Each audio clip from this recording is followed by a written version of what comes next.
बिस्मिल्लाहिर्रहमानिर्रहीम। अज़ीज़ तलबा अस्सलाम वालेकुम। मिड टर्म्स के बाद मैंने डियर स्टूडेंट आपको असाइनमेंट्स वगैरह पर बताए हैं, असाइनमेंट्स पे समझाने के लिए लेक्चर्स वगैरह दिए हैं। या आपके पिछले काम के हवाले से थोड़ी बहुत बात हुई है, लेकिन बहरहाल ये नया काम है। It's about probability and introduction to probability. और ये मैं डियर स्टूडेंट आपको बताता जाऊँ कि ये स्टैटिस्टिक का बड़ा यानी ये स्टैटिस्टिक का अभी तक जो आपने काम किया उससे निस्बतन मुख्तलिफ है ये आइडिया।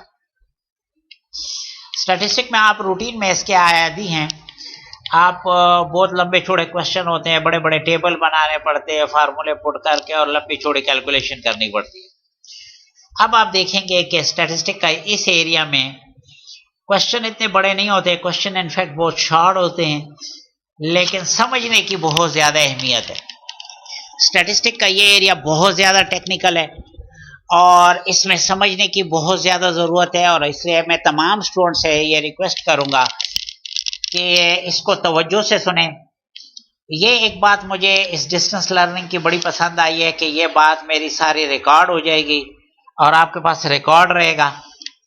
आप चाहें तो समझना है तो 10 दफ़ा भी इसको सुन सकते हैं, तो ये एक अच्छी बात है। चले हम स्टार्ट करते हैं। प्रोबेबिलिटी क्या चीज़ है?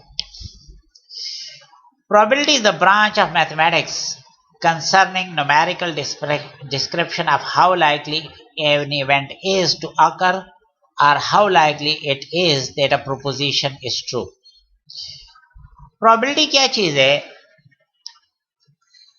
ये न्यूमेरिकल मैयर है। न्यूमेरिकल मैयरमेंट है किस बात की? इस बात की कि एक इवेंट के होने का या ना होने का कितना चांस है, या एक स्टेटमेंट है, प्रोपोजिशन है, स्टेटमेंट है, उसके ट्रू होने का या उसके फॉल्स होने का कितना चांस है, लाइक्लीहुड कितना है, चांसेस कितने हैं। ठीक है। और ये जब आप प्रोबेबिलिटी किसी इवेंट की कैलकुलेट करते हैं तो आपका आंसर 0 और 1 के दरमियान आएगा। 0 से कम नहीं आएगा, 1 से ज्यादा नहीं आएगा। आपका प्रोबेबिलिटी में कम से कम आंसर 0% हो सकता है। 0% का मतलब है 0/100 विच इज इक्वल टू 0, या ज्यादा से ज्यादा आंसर आ सकते हैं 100%, और 100% का मतलब है 100/100 विच इज इक्वल टू 1।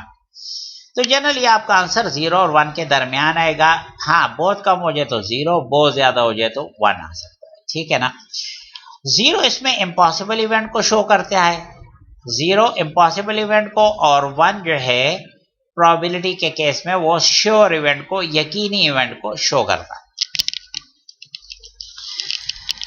अब आपको इसकी थोड़ी सी मजीद एक्सप्लेनेशन देते हैं। Consider this statement, there is a 20% chance of rain tomorrow. ये जो स्टेटमेंट गिवन है, इसमें जो इवेंट है वो है रेनिंग टुमारो, कल बारिश होने का, बारिश होना, कल बारिश होना, ये एक इवेंट है। और यहाँ चांस की बात हो रही है, 20% चांस, ये उसकी प्रोबेबिलिटी है। ठीक है ना। जाहिर है किसी तरीकाकार से इन्होंने कैलकुलेट की है और फिर मौसमियात वालों ने हमें ये बता दी है, there is a 20% chance of rain tomorrow. अब अगर आप फर्ज करें कि हम ई से डिनोट करते हैं इस इवेंट को, कौन सी इवेंट को? It will rain tomorrow. E किसको डिनोट करता है? It will rain tomorrow. तो फिर ये जो स्टेटमेंट है, मैथ्स वाले, हम प्रोबेबिलिटी वाले इस स्टेटमेंट को, ये जो स्टेटमेंट है ये वाली, इसको हम इस तरह लिखते हैं, पी मतलब प्रोबेबिलिटी, और ब्रैकेट के अंदर वो इवेंट लिख लेते हैं, उस इवेंट का short name, probability of raining tomorrow is equal to 20%। और 20%, जो 20 को आप 100 पे डिवाइड करते हैं तो 0.20। अब ये आंसर देखें, उसी तरह 0 और 1 के दरमियान है। तो इस तरीकाकार पे ये तरीका होता है हमें प्रोबेबिलिटी लिखने का, जो आप इस लेक्चर में अब बार बार देखेंगे। इस एतबार से अगर आप देखें तो आपको लगेगा कि प्रोबेबिलिटी इज अ फंक्शन। आप में से जिन स्टूडेंट ने पहले फंक्शंस पढ़े हैं उनको ये बात क्लियर हो रही होगी। फंक्शन बेसिकली जिस तरह आपके कंप्यूटर है, उसको आप कुछ इनपुट देते हैं, वो उस पर प्रोसेसिंग करता है और आपको कुछ आउटपुट दे देता है, ठीक है ना। तो कंप्यूटर आपसे कुछ इनपुट लेता है, प्रोबेबिलिटी भी आपसे एक इनपुट लेता है और वो इनपुट एक इवेंट होता है, ये ई वो इवेंट है, इसका वो इनपुट के तौर पे प्रोबेबिलिटी लेता है और अंदर कुछ प्रोसेसिंग करके आपको एक आउटपुट दे देता है और वो ये आउटपुट क्या है, ये वो नंबर होता है। प्रोबेबिलिटी एक ऐसा फंक्शन है जो इनपुट के तौर पे नंबर नहीं लेता है, वो नंबर नहीं होता, वो एक इवेंट होता है, जैसे रेन टुमारो ये एक इवेंट है। तो प्रोबेबिलिटी इनपुट के तौर पे एक इवेंट लेता है, ठीक है। लेकिन प्रोसेसिंग करने के बाद, वो प्रोसेसिंग कैसे करनी है वो मैं बाद में बताऊंगा। प्रोसेसिंग करने के बाद जो आउटपुट वो देता है वो एक नंबर होता है और वो नंबर 0 और 1 के दरमियान होता है। So, thus probability is a function which accept an event as input and return a number from 0 to 1 as output। और ये 0 to 1 बहुत इंक्लूसिव का मतलब ये है कि 0 और 1 दोनों खुद भी शामिल है, प्रोबेबिलिटी के आंसर में 0 और 1 भी आ सकता है।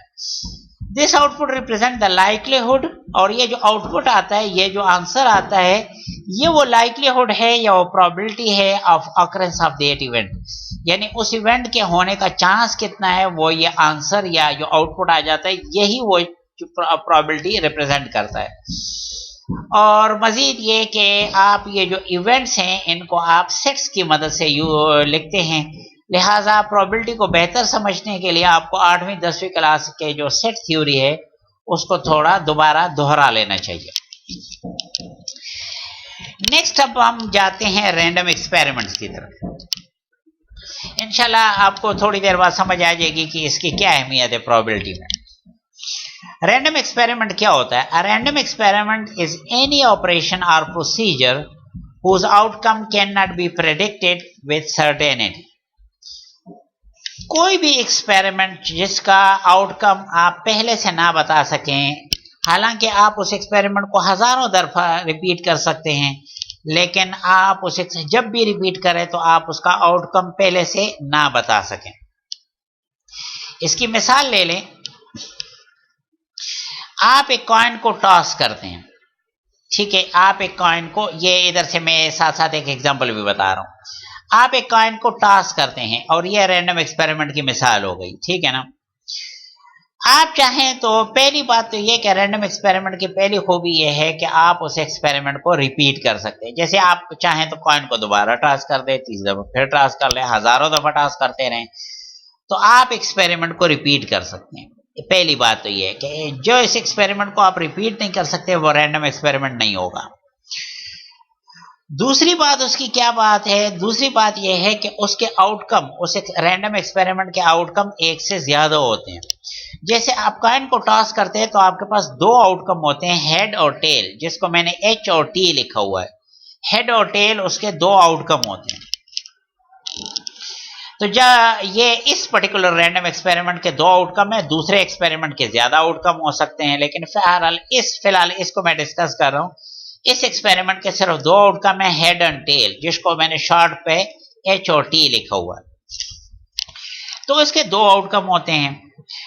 तो पहली बात तो यह कि रैंडम एक्सपेरिमेंट को आप रिपीट कर सकते हैं, हजारों दफा जी चाहे तो रिपीट कर सकते हैं। दूसरी बात क्या है कि उसके आउटकम एक से ज्यादा होते हैं।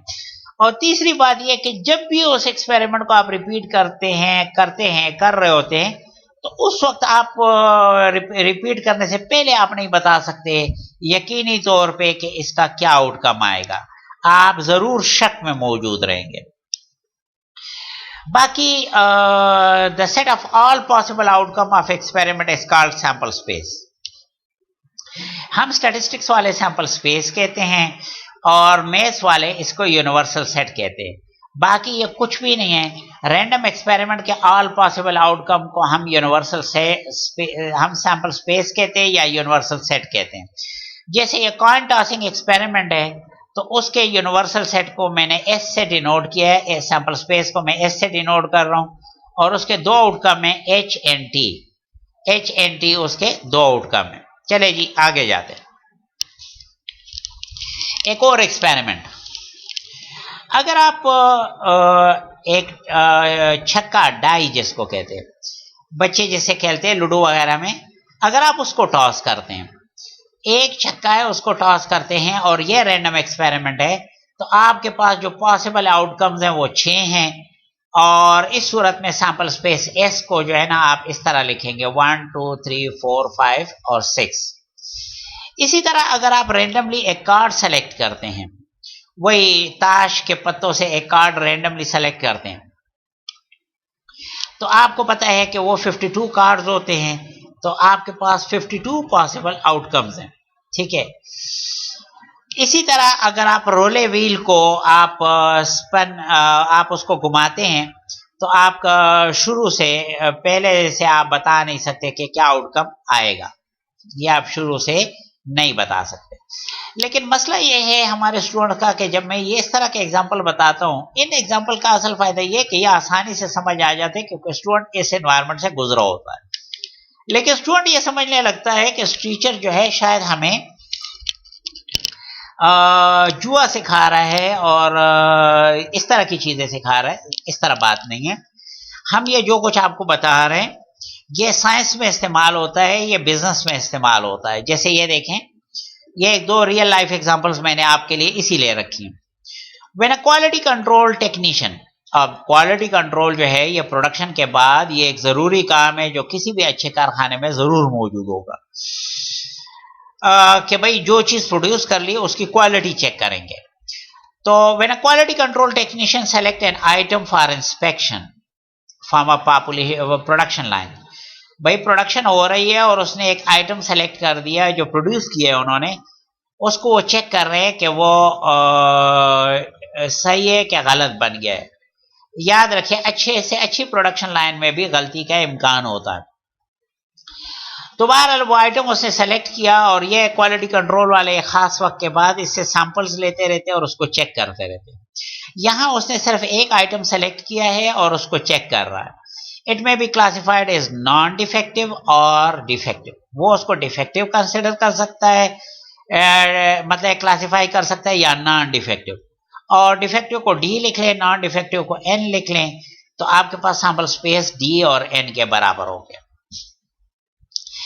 इसी तरह when the blood type of a patient is determined, जब एक डॉक्टर जो है मरीज का ब्लड टाइप मालूम करता है, तो इस सूरत में सैंपल स्पेस ये होगा। और ये एक रैंडम एक्सपेरिमेंट है क्योंकि एक बंदे का मालूम करेगा दूसरे को मालूम, तो वो रैंडमली चेंज होता रहेगा। तो सैंपल स्पेस इस सूरत में ए बी बी और ओ के बराबर होगा। प्लस माइनस का मैंने इधर कंसर्न नहीं किया, बात को जरा सिंपल रखने के लिए ब्लड टाइप को ए बी बी और ओ रखा है, और आपके पास ये पॉसिबल आउटकम है, ये सैंपल स्पेस होगा। आगे जाते हैं जी। इवेंट क्या है, सिंपल इवेंट क्या है, कंपाउंड इवेंट क्या है, अब ये चीज आपको समझानी है। An event is subset of sample space, यानी देखिए कितना आसान है। यूनिवर्सल सेट का या सैंपल स्पेस का कोई भी सबसेट ले ले, बस वो इवेंट खत्म। बिलफर्ज इस यूनिवर्सल सेट में या इस सैंपल स्पेस में 4 एलिमेंट है, 1 2 3 और 4, टोटल 4 एलिमेंट है। तो इसके कितने सबसेट्स हो सकते हैं?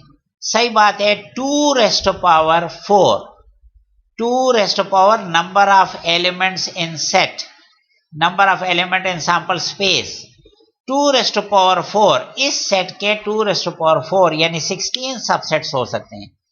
लेकिन इस सेट के जिसमें सिर्फ 2 एलिमेंट है, इसके सबसेट्स है 2 रेस्ट टू पावर 2, यानी सिर्फ 4 सबसेट्स इसके मुमकिन है। ये 8वीं 10वीं में आप लोग पढ़ चुके हैं बहरहाल। तो इस अगर आप इस सेट की बात कर रहे हैं तो आप टोटल जो है 16 इवेंट्स इस सैंपल स्पेस पर डिफाइन कर सकते हैं।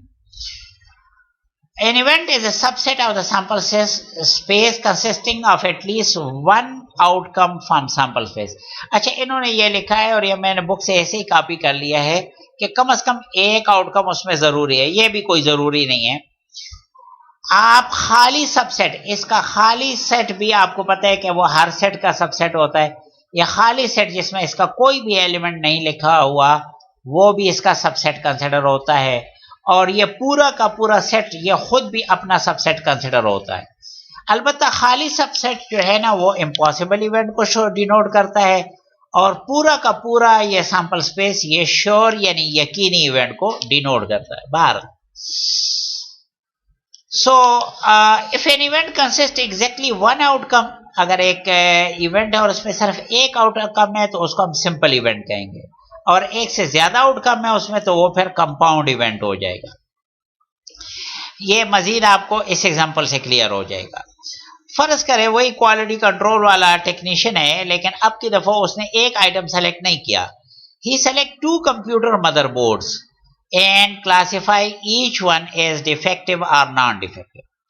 उसने कंप्यूटर के कंपनी में कंप्यूटर मदरबोर्ड बन रहे हैं और उसने 2 मदरबोर्ड उठा लिए हैं और चेक करके और उनको बता दिया है या बताया कि वो डिफेक्टिव है या बताया वो नॉन डिफेक्टिव है.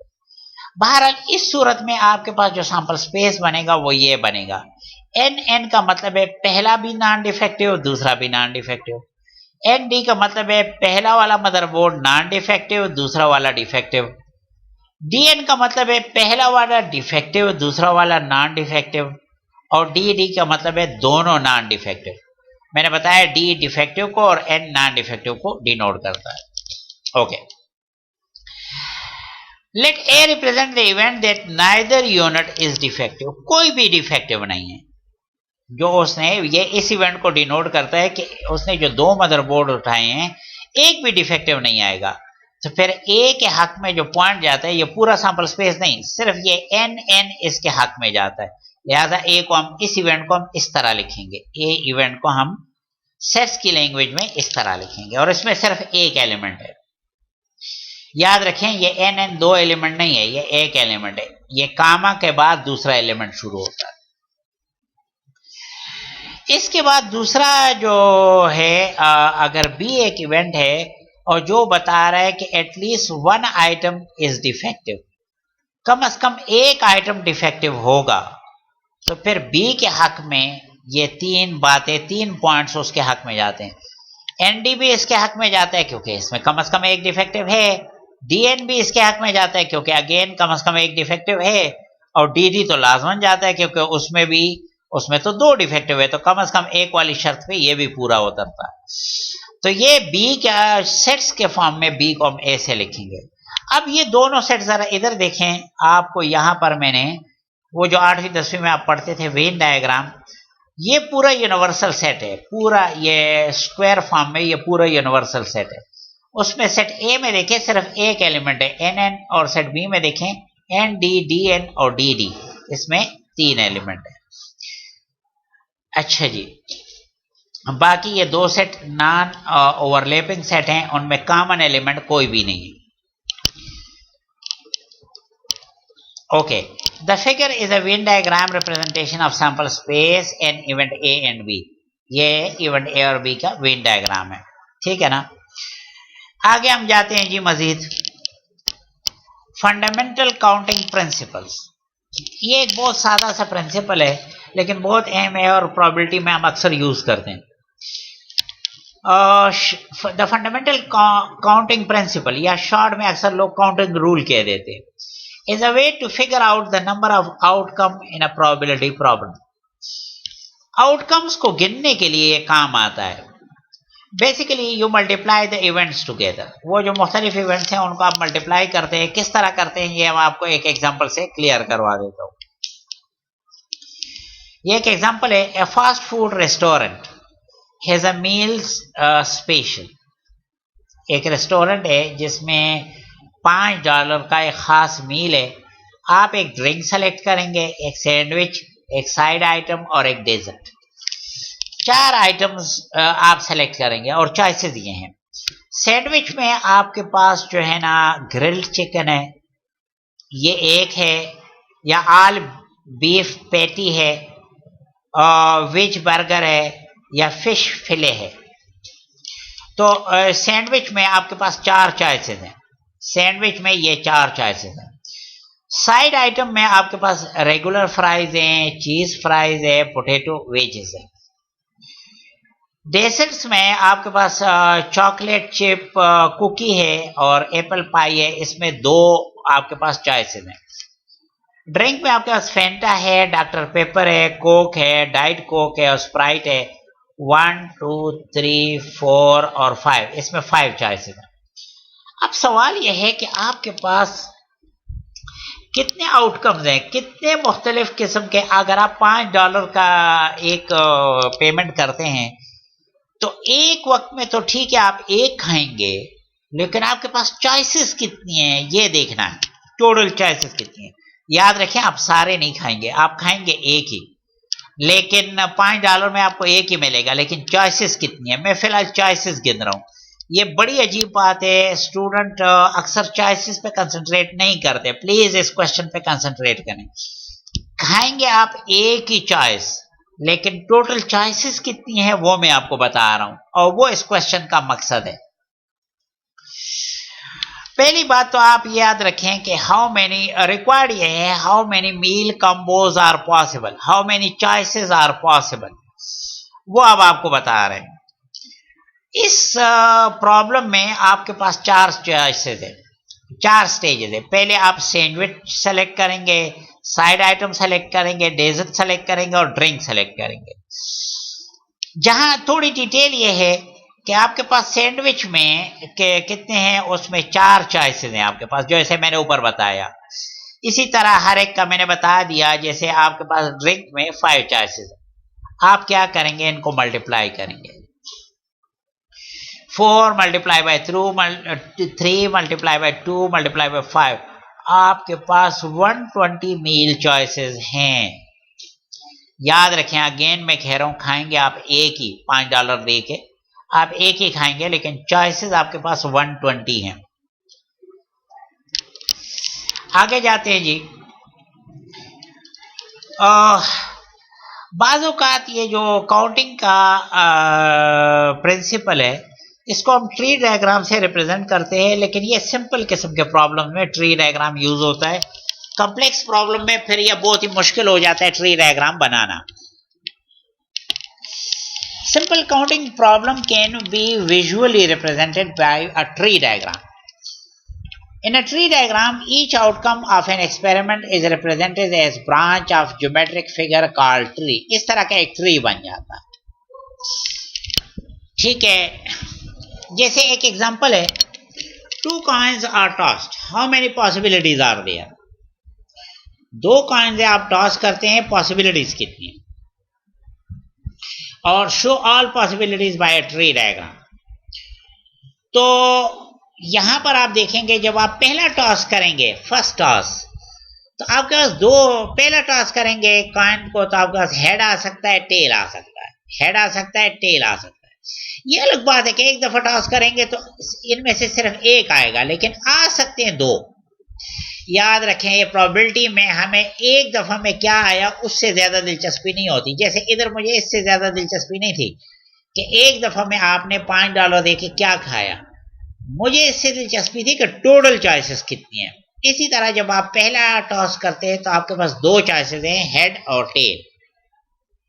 अच्छा जी, पहली दफा अगर हेड आ गया और दोबारा आपने टॉस किया तो अगेन हेड एंड टेल आ सकता है, या पहली दफा अगर टेल आ गया और आपने अगेन टॉस किया, दूसरा टॉस किया, तो अगेन आपके पास हेड एंड टेल आ सकता है। लिहाजा टोटल चॉइसेस कितनी हो गई, वो हो गई 4। Head and again head, H H, head and tail, H T, अच्छा tail and head, T H, और tail and tail, T T. तो इस तरीके से ये 4 चॉइसेस हैं।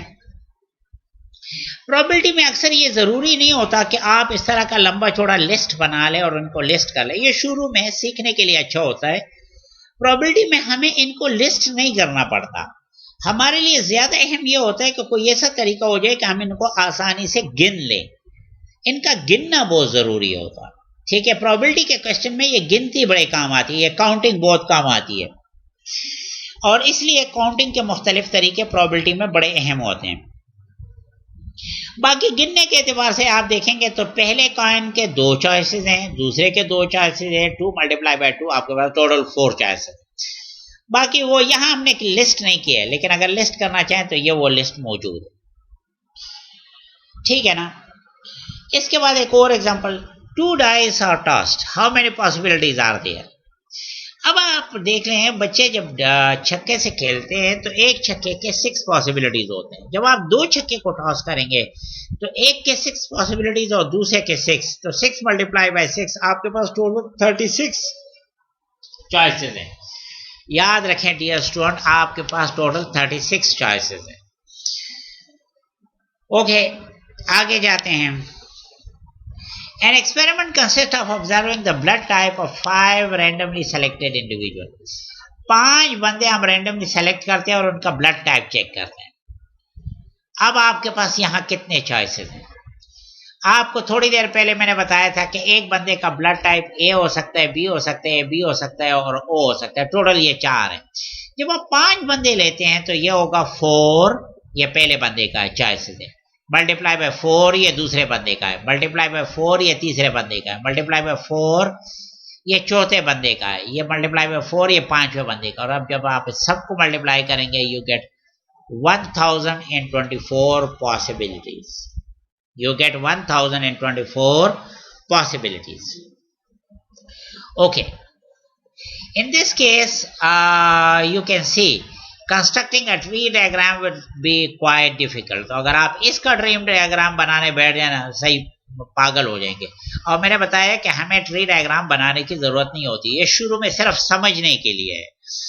बाकी हमें एक काउंटिंग अहम होती है और हम इसको काउंट करने के तरीके इंशाल्लाह सीखेंगे। ओके, इतना कुछ फिलहाल बहुत है। अब मैं बराह रास्त प्रोबेबिलिटी पे आता हूँ कि प्रोबेबिलिटी क्या चीज है। पहली बात तो ये, as describe earlier, probability is a function. Probability एक फंक्शन है, like any other function it accept input and produces output. ये जैसे कोई भी दूसरा फंक्शन होता है, ये इनपुट लेता है और आउटपुट देता है, इसी तरह प्रोबेबिलिटी भी इनपुट लेता है और आउटपुट देता है। अब आप सपोज करें कि सैंपल स्पेस आपके पास ये है E1, E2, E3। ये E1 पहला इवेंट, पहला सिंपल इवेंट, दूसरा सिंपल इवेंट, तीसरा सिंपल इवेंट और आखिरी nth सिंपल इवेंट। तो बहरहाल ये आपके पास सैंपल स्पेस है जिसमें n एलिमेंट है, where I denotes the simple events और I की वैल्यू 1 2 3 n तक है। ये I की वैल्यू 1 से n तक है। Then any function that possess these properties is probability function. कोई भी फंक्शन जिसमें ये दो प्रॉपर्टीज हों वो प्रोबेबिलिटी फंक्शन हो जाएगा। एक तो ये कि इनमें से किसी इवेंट की भी प्रोबेबिलिटी मालूम करें तो उसका आंसर जो है 0 और 1 के दरमियान आना चाहिए, पहली बात। दूसरा, प्रोबेबिलिटी ऑफ सैंपल स्पेस, पूरे सैंपल स्पेस की अगर आप प्रोबेबिलिटी मालूम करें तो ये बराबर होगा probability of E1 plus probability of E2 plus चलते जाएं आखिर में प्रोबेबिलिटी ऑफ En, या अगर इसको बाद लोग शॉर्ट में इस तरह लिखेंगे, sum of all probability of EI where I takes value from 0 to n। Sorry, ये गलती हो गई है, I takes value from 1 to n। Again मैं कह रहा हूँ यहाँ गलती हो गई है मुझसे, ये 0 नहीं है, ये 1 है। अब मैं दोबारा जाके इसको चेंज नहीं कर सकता, इसको मैं करेक्ट कर दूंगा, लेकिन फिलहाल ये वीडियो मैं दोबारा शुरू करूंगा तो मुझे शुरू से दोबारा बोलना पड़ेगा और मेरे सर में दर्द हो जाएगा। आप ये समझिए ये 0 नहीं है, ये 1 है। बहरहाल तो it is the sum of all probability of EI where I takes value from 1 to n is equal to 1। Sum of all probability should be equal to 1। Okay, अब ये प्रोबेबिलिटी मालूम किस तरह करते हैं? Finding probability of an event, ये कैसे मालूम करते हैं? इसके 3 तरीके हैं और ये अब मैंने इस टेबल में आपको बताए हैं। There are 3 procedures available to assign probability to a given event. आप इवेंट दे दे तो उसको प्रोबेबिलिटी असाइन करने के 3 प्रोसीजर हैं, वो मैं आपको इंशाल्लाह अभी बताऊंगा। हमारे पास 3 प्रोसीजर है किसी इवेंट को प्रोबेबिलिटी असाइन करने के लिए।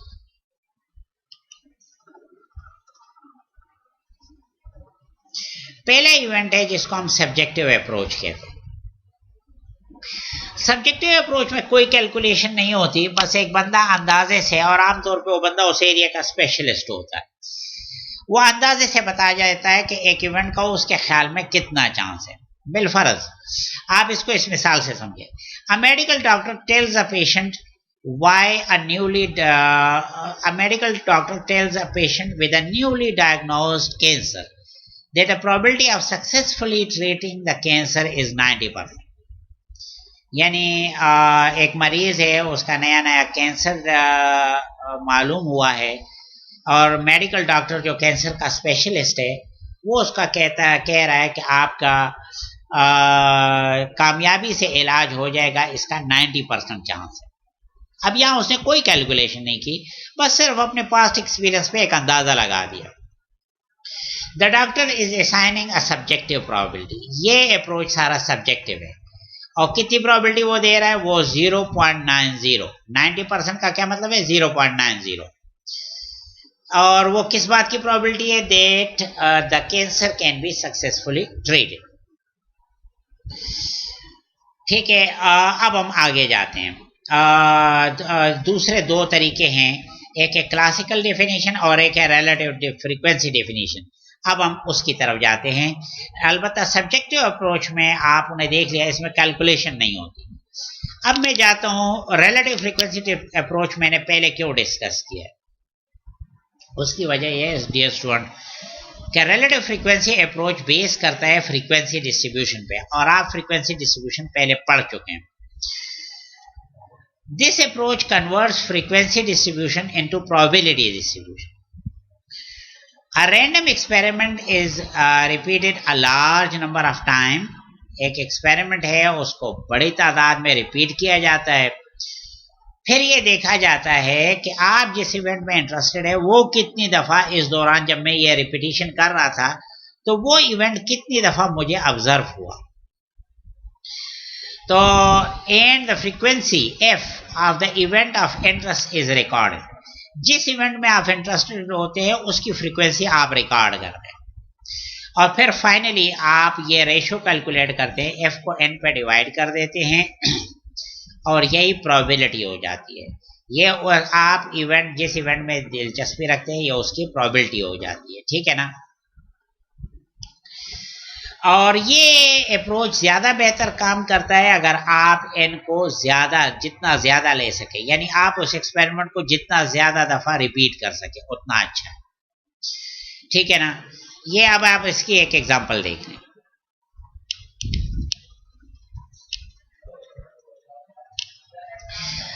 ये आपके बुक से मैंने ये एक एग्जांपल ली है, ट्रांसप्लांट। भाई ये डॉक्टर मेडिकल साइंस से एग्जांपल है। ट्रांसप्लांट किस किस्म का हुआ है मरीज का, हार्ट का है, किडनी का है, लिवर का है, पैंक्रियाज का है, आई का है। टोटल ये एक हॉस्पिटल है जिसमें 5 किस्म का ट्रांसप्लांट अवेलेबल है, heart, kidney, liver, pancreas and I. और टोटल 50 मरीज थे। ये एन कितना था, वो था 50। 50 मरीज थे जिनमें 15 का हार्ट का ट्रांसप्लांट हुआ है, 10 का किडनी का, 10 का लिवर का, 5 का पैंक्रियास का और 10 का आइस का। अब ये वो एन है, और अगर आप हार्ट पे इंटरेस्टेड है, आपका इवेंट ऑफ इंटरेस्ट हार्ट है, तो उसकी फ्रीक्वेंसी F15 है। आप क्या करेंगे, ये प्रोबेबिलिटी कैसे मालूम करते हैं, आप 15 को इस 50 पे डिवाइड करते हैं, 15 को 50 पे डिवाइड करते हैं और ये प्रोबेबिलिटी हो जाती है, या वो रिलेटिव फ्रीक्वेंसी हो जाती है। अब आपको समझ आ रही है टर्म रिलेटिव फ्रीक्वेंसी, ये प्रोबेबिलिटी को कहते हैं। इसी तरह अगर आप किडनी के ट्रांसप्लांट में इंटरेस्टेड है, ये आपका इवेंट ऑफ इंटरेस्ट है, तो आप 10 को 50 पे डिवाइड करेंगे, क्योंकि 10 इस तरह पेशेंट थे जिनका किडनी का ट्रांसप्लांट हुआ है, टोटल 50 थे। 10 को 50 पे डिवाइड करेंगे और ये आपके पास इसकी प्रोबेबिलिटी आ जाएगी। इस तरीके से आप ये मुख्तलिफ प्रोबेबिलिटीज कैलकुलेट करते हैं, या आप पहले सीख चुके हैं। और ये देखें तमाम प्रोबेबिलिटीज का सम आखिर में 1 आ गया है। ये तमाम प्रोबेबिलिटीज का सम 1 आ गया है। ये बात थी जो मैं आपको इधर बता रहा था कि तमाम प्रोबेबिलिटीज का टोटल करेंगे तो आपके पास 1 आएगा, और कोई भी प्रोबेबिलिटी का आंसर, किसी भी प्रोबेबिलिटी का आंसर 0 और 1 के दरमियान होगा। ये देखें 0 और 1 के दरमियान तमाम आंसर हैं, और आखिर में उनका टोटल 1 के बराबर आ गया। ये रिलेटिव फ्रीक्वेंसी अप्रोच है, और ये सिंपल अप्रोच है जो आप पहले पढ़ चुके हैं। अब जरा थोड़ा सा मुश्किल अप्रोच की तरफ जाते हैं, जिसमें इसी टेबल को हम जरा मजीद आगे बढ़ाते हैं। अब की दफा आप देख रहे हैं कि टाइप ऑफ ट्रांसप्लांट तो वही है, हार्ट, किडनी, लिवर, पैंक्रियाज, आई और टोटल। लेकिन यहाँ हमने एक और चीज ऐड कर दी है कि उनको हॉस्पिटल में ट्रांसप्लांट के इंतजार में कितना वक्त इंतजार करना पड़ा, वेटिंग टाइम कितना था, 1 साल से कम था कि 1 साल या उससे ज्यादा था? वेटिंग टाइम 1 साल से कम था या वेटिंग टाइम 1 साल या उससे ज्यादा था? जाहिर है ट्रांसप्लांट इस तरह का है, ऑपरेशन नहीं और इतनी आसानी से दूसरा बंदे का लिवर अरेंज होने में या हार्ट या चीज अरेंज होने में यह आसान काम नहीं है, इस पर बड़ा वक्त लगता है। तो बहरहाल ये जो आपको पिछले टेबल में वो 15 नजर आ रहा था, 10, 10, 5, 10, 50, वो मैंने ये वाला कॉलम लिया हुआ था, ये दरमियान वाली डिटेल मैंने गायब कर दी थी। पिछले टेबल में जो आपको फ्रीक्वेंसी के कॉलम में ये नजर आ रहे थे वो ये वैल्यूज थी। अच्छा जी, बहरहाल पता ये चला कि इन 15 में 10 ऐसे पेशेंट थे जिनको 1 साल से कम अरसा में हार्ट का उनका अवेलेबल हो गया और उनका ट्रांसप्लांट हो गया। 5 पेशेंट ऐसे थे जिनको 1 साल या 1 साल से ज्यादा इंतजार करना पड़ा। इसी तरह 10 पेशेंट ऐसे थे कि जिनमें से 7 को किडनी जल्दी अवेलेबल हो गई 1 साल से कम अरसे में। 3 पेशेंट ऐसे थे जिनको 1 साल या उससे ज्यादा इंतजार करना पड़ा। बहरहाल ये आपके पास एक फ्रीक्वेंसी डिस्ट्रीब्यूशन, ये एक फ्रीक्वेंसी डिस्ट्रीब्यूशन है और इसको हम 2 वेरिएबल के बेस पे, एक टाइप ऑफ ट्रांसप्लांट और एक है वेटिंग टाइम, 2 बुनियादों पर ये 2 वे फ्रीक्वेंसी डिस्ट्रीब्यूशन है। इसको प्रोबेबिलिटी में आप कैसे कन्वर्ट करते हैं? अगेन वही तरीका है, जिस तरह वहां टोटल n से आप सबको डिवाइड करते हैं, इसी तरह इसी 50 से आप इन तमाम नंबर को इंक्लूडिंग दिस 50 सबको इसी 50 से डिवाइड करेंगे। 10 को भी 50 से, 5 को भी, 15 को भी, 7 को भी, 3 को भी, 10 को भी, इसी तरह चलते चलते इस 50 तक सबको डिवाइड करेंगे। थोड़ा सा मजीद आसानी के लिए मैंने कुछ और काम किया है और वो ये कि मैंने ये बात जरा सिंबल इस्तेमाल कर लिया। ये देखें, हार्ट की जगह मैंने H लिखा हुआ है, K मैंने लिखा हुआ है किडनी के लिए, L मैंने लिखा हुआ है लिवर के लिए, P मैंने लिखा है पैंक्रियास के लिए और E मैंने लिखा है आइस के लिए। इसी तरह waiting time less than 1 year के लिए मैंने W लिखा हुआ है, पूरा waiting time less than 1 year के लिए मैंने W लिखा हुआ है। W डैश मैंने लिखा हुआ है नट W। W डैश का मतलब है नट W, यानी waiting time is not less than 1 year. Not less than 1 year में खुद ब खुद यह बात आ जाती है greater than or equal to 1 year. तो एक W है और एक W डैश है। और अब अगर आप 50 पर इन सबको डिवाइड करेंगे तो जो आंसर आपके पास आएंगे वो ये होंगे और ये प्रोबेबिलिटी डिस्ट्रीब्यूशन हो गई। ये वो प्रोबेबिलिटीज है जो रिलेटिव फ्रीक्वेंसी अप्रोच से हमने मालूम की। अब आप देख सकते हैं इस टेबल से आप देख सकते हैं कि प्रोबेबिलिटी ऑफ हार्ट ट्रांसप्लांट कितनी है।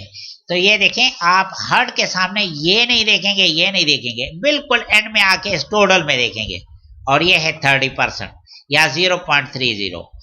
प्रोबेबिलिटी ऑफ के कितनी है, यानी किडनी ट्रांसप्लांट की प्रोबेबिलिटी कितनी है? प्रोबेबिलिटी ऑफ के 0.20। इसी तरह प्रोबेबिलिटी ऑफ लिवर कितनी है? तो लिवर के सामने आके इधर देखेंगे और वो है 0.20 यानी 20% वगैरह वगैरह वगैरह। ये आपके पास जो है ना प्रोबेबिलिटीज मैंने आपको बता दी है कि हेल्थ ये इनकी प्रोबेबिलिटीज कैसे पढ़ते हैं। इसी तरह अगर आप प्रोबेबिलिटी ऑफ W या W डैश पढ़ना चाहते हैं तो प्रोबेबिलिटी ऑफ W है 0.60 यानी 60%। इसी तरह प्रोबेबिलिटी ऑफ W डैश है 0.40 यानी 40%। इसका मतलब है कि अगर आप इस हॉस्पिटल में दाखिला लेते हैं खुदा न खास्ता इनमें से किसी बीमारी का, तो आपको 1 साल से कम अरसे में आपको ट्रांसप्लांट ऑपरेशन हो जाएगा, इसका 60% चांस है। और 1 साल या उससे ज्यादा वक्त लगेगा तो इसका 40% चांस है। लेकिन ये टेबल इसी पे खत्म नहीं हो जाता, इसमें और भी बहुत सारे डिटेल है। बहरहाल पहले तो ये देखें कि probability of W plus probability of W dash, ये 60% प्लस 40%, जैसे मैंने इधर से पढ़ा। अगर आप इन दोनों को प्लस करेंगे तो यू विल गेट 1। ये एक जनरल रूल है हमारे पास। W और W डैश ये एक दूसरे के कॉम्प्लीमेंट्री इवेंट्स हैं। ये आपने सेट्स में कॉम्प्लीमेंट्स पढ़े होंगे। कम्प्लीमेंट्री इवेंट्स हैं, और कम्प्लीमेंट्री इवेंट्स ये नेगेशन होती है। ये अगर एक W किसी इवेंट को शो करता है तो W डैश शो करता है कि वो इवेंट ना हो। W जिस इवेंट को शो करता है W डैश शो करता है कि वो इवेंट ना हो। इसी तरह जनरल हम कहेंगे probability of A plus probability of A dash is equal to 1। ये हमेशा दुरुस्त होता है। ये कम्प्लीमेंटेशन ला है और ये प्रोबेबिलिटी का कम्प्लीमेंटेशन ला है और हमेशा दुरुस्त होता है। इंशाल्लाह आगे भी इस पर हम थोड़ी सी डिस्कशन करेंगे। एक और बात, ये प्रोबेबिलिटी ऑफ H 0.30 कैसे आ गई? H वाले कुछ ऐसे थे जिनको 1 साल से कम इंतजार करना पड़ा, और H वाले कुछ ऐसे थे जिनको 1 साल या उससे ज्यादा इंतजार करना पड़ा। तो प्रोबेबिलिटी ऑफ H बराबर होगा probability of H and W plus probability of H and W dash. H and W कौन से हैं? ये इंटरसेक्शन एंड के लिए इस्तेमाल होता है। H एंड W का मतलब है वो हार्ट के पेशेंट जिनको 1 साल से कम इंतजार करना पड़ा, और आपने इधर देखा वो 10 थे। इसी तरह प्रोबेबिलिटी ऑफ दोज पेशेंट जो हार्ट के पेशेंट थे और उनको 1 साल या उससे ज्यादा इंतजार करना पड़ा, वो ये 5 थे। बहरहाल probability of H and W ये है 20%। यहाँ पर H एंड W ये है 20%। Probability H and W dash ये इधर से देखें ये है 10%। तो 20% प्लस 10%, इस तरह ये 30% आ गया। अब मेरा ख्याल में आपको ये 30% समझ आना चाहिए कैसे हो गया। लेकिन याद रखें जब आप प्रोबेबिलिटी ऑफ H कहते हैं तो इसमें W और W डैश दोनों खुद काउंट हो गए हैं, इसलिए फिर हम इसके साथ न W का जिक्र करते हैं न W डैश का, हम सिर्फ कहते हैं प्रोबेबिलिटी ऑफ H। क्योंकि W और W डैश दोनों जब आ गए हैं तो फिर दोनों कंडीशन तो हम सिर्फ H का जिक्र करते हैं, इनका फिर जिक्र नहीं करते। एक और बात, इसी टेबल से आप ज्यादा कॉम्प्लेक्स किस्म की प्रोबेबिलिटी मालूम कर सकते हैं। बिलफर्ज आप मालूम कर सकते हैं find the probability of H given that W, find the probability of heart given that W का क्या मतलब है? गिवन दैट W का मतलब यह है कि जी मुझे पता है कि वो बाज़ औक़ात आपके पास इजाफी इंफॉर्मेशन होती है। ये केस है जब आपके पास इजाफी इंफॉर्मेशन है। इजाफी इंफॉर्मेशन क्या है? आप अगले को कहते हैं जी मुझे पता है इसी हॉस्पिटल में उसका ऑपरेशन हुआ था और मुझे ये भी पता है कि 1 साल से कम वक्त लगा था। अब बताएं कि एक ऐसा मरीज जिसका 1 साल में कम वक्त लगा हो उसके हार्ट का ऑपरेशन हो, लेकिन वो मरीज हार्ट का है, इतना मुझे पता है कि उसका 1 साल का से कम वक्त में ऑपरेशन हुआ। हार्ट का होने का उसका क्या चांस है? उसका फिर तरीका यह है, और यह डिटेल आगे आ भी रही है, आप probability of H and W divide by probability of W आप इस तरह मालूम करते हैं। Probability of H and W या आप यहां से पढ़ लेते हैं H एंड W 0.20, और प्रोबेबिलिटी ऑफ W आप यहां से पढ़ लेते हैं 0.60, और जब आप इनको डिवाइड करते हैं तो आपके पास आंसर आता है 0.33 या 33.33%। ये इसका जब आप डिवाइड करेंगे आप चेक करें 0.33333333 इस तरह चल रहा होता है, यह आंसर आ रहा है। मैंने परसेंटेज में कैलकुलेट कन्वर्ट किया इसको 33.33%। तो बहरहाल इस टेबल को फिर बहुत सारी जगहों पर इस्तेमाल किया जा सकता है। इंशाल्लाह आगे भी मैं इसको थोड़ा बहुत रेफर करूंगा। मजीद आगे जाते हैं और प्रोबेबिलिटी की तीसरी डेफिनेशन आपको बताते हैं। तीसरा स्टाइल जिसमें हम प्रोबेबिलिटी असाइन करते हैं वो है क्लासिकल अप्रोच। क्लासिकल अप्रोच में क्या होता है? Classical definition of probability is appropriate when all outcome of an experiment are equally likely. ये डेफिनेशन तब मुनासिब होता है जब तमाम आउटकम इक्वली लाइकली हो, उनका चांस बराबर हो, उनका चांस बराबर हो।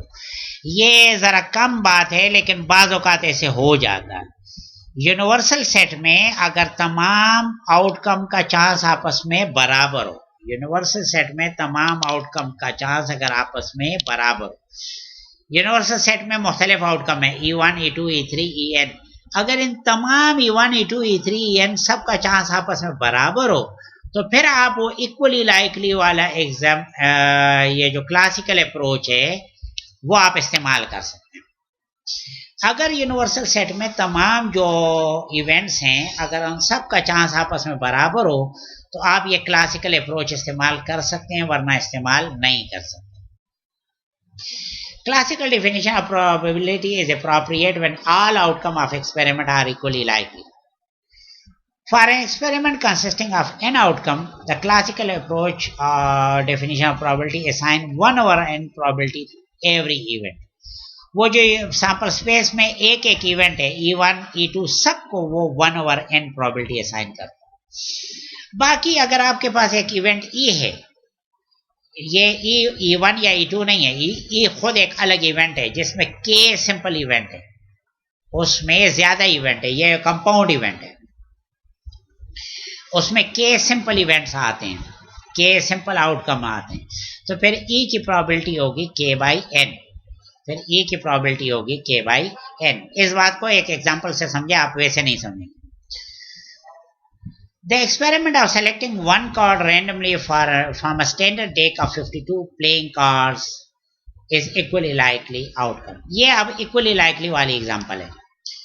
आप एक कार्ड सेलेक्ट करते हैं, 52 कार्ड है, आपने पूरा तरह उसको शफल कर दिया है, 52 कार्ड को 52 कार्ड्स को आपने अच्छी तरह शफल कर लिया और आप रेंडमली ब्लाइंडली एक कार्ड सेलेक्ट कर रहे हैं, तो इसमें फिर वो बता रहे हैं इसमें से हर कार्ड का चांस 1 over 52 होगा। ये 1 over n वो ये इसके लिए है 1 over 52, क्योंकि टोटल 52 कार्ड है हमारा, तो हर कार्ड का चांस 1 over 52 होगा। पहली बात तो ये। फर्ज करें कि ई डिनोट कर रहा है डायमंड कार्ड। अब आपको पता है कि डायमंड का उसमें पूरा एक सेट होता है, वो बेसिकली 13 कार्ड होते हैं जिन पे डायमंड बना होता है,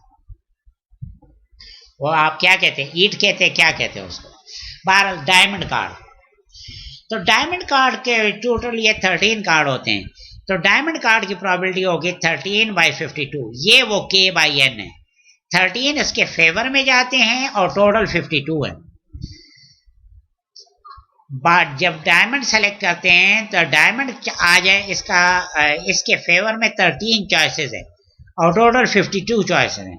बहरहाल 13 डिवाइड बाई 52 1 over 4 यानी 0.25 यानी 25%। इसका मतलब है आपके पास 25% चांस है इसका कि अगर आप रेंडमली एक कार्ड सेलेक्ट करेंगे तो 25% चांस है कि वो डायमंड होगा। ओके, अब मजीद आगे फिर जाते हैं। वही वो टेबल जो आपको ऊपर मैंने डिस्कस की थी, वही टेबल ये दोबारा आ गई है।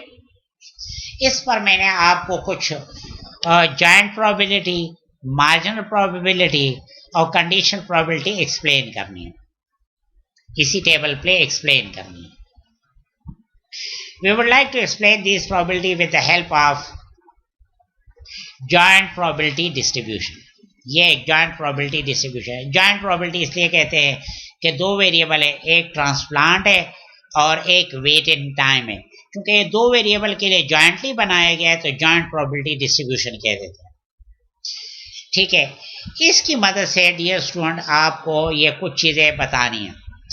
एक तो आपको बताने हैं कि इसमें जॉइंट प्रोबेबिलिटी कौन सी है। अब आप देखें ये जो प्रोबेबिलिटी है 0.20, ये जॉइंट प्रोबेबिलिटी है हर्ट की और waiting time less than 1 year की, ये जॉइंट प्रोबेबिलिटी है। ठीक है, ये प्रोबेबिलिटी जो इधर 0.20 लिखी हुई है ये जॉइंट प्रोबेबिलिटी है, probability of H and W, ये इसको शो करता है। ये वाला 0.20 शो करता है probability of H and W।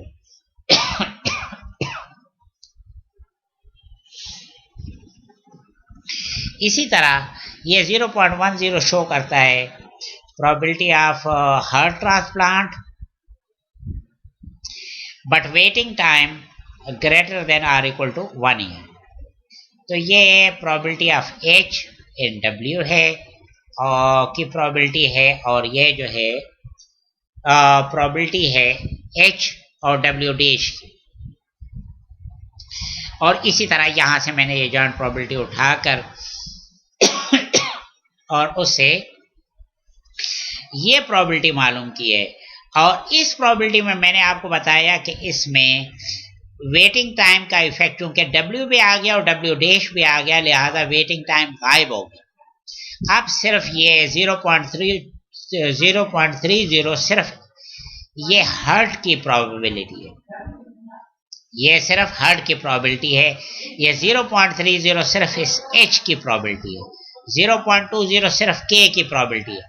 याद रखें ये प्रोबेबिलिटीज जो टेबल के अंदर लिखी हुई हैं ये जॉइंट प्रोबेबिलिटीज हैं।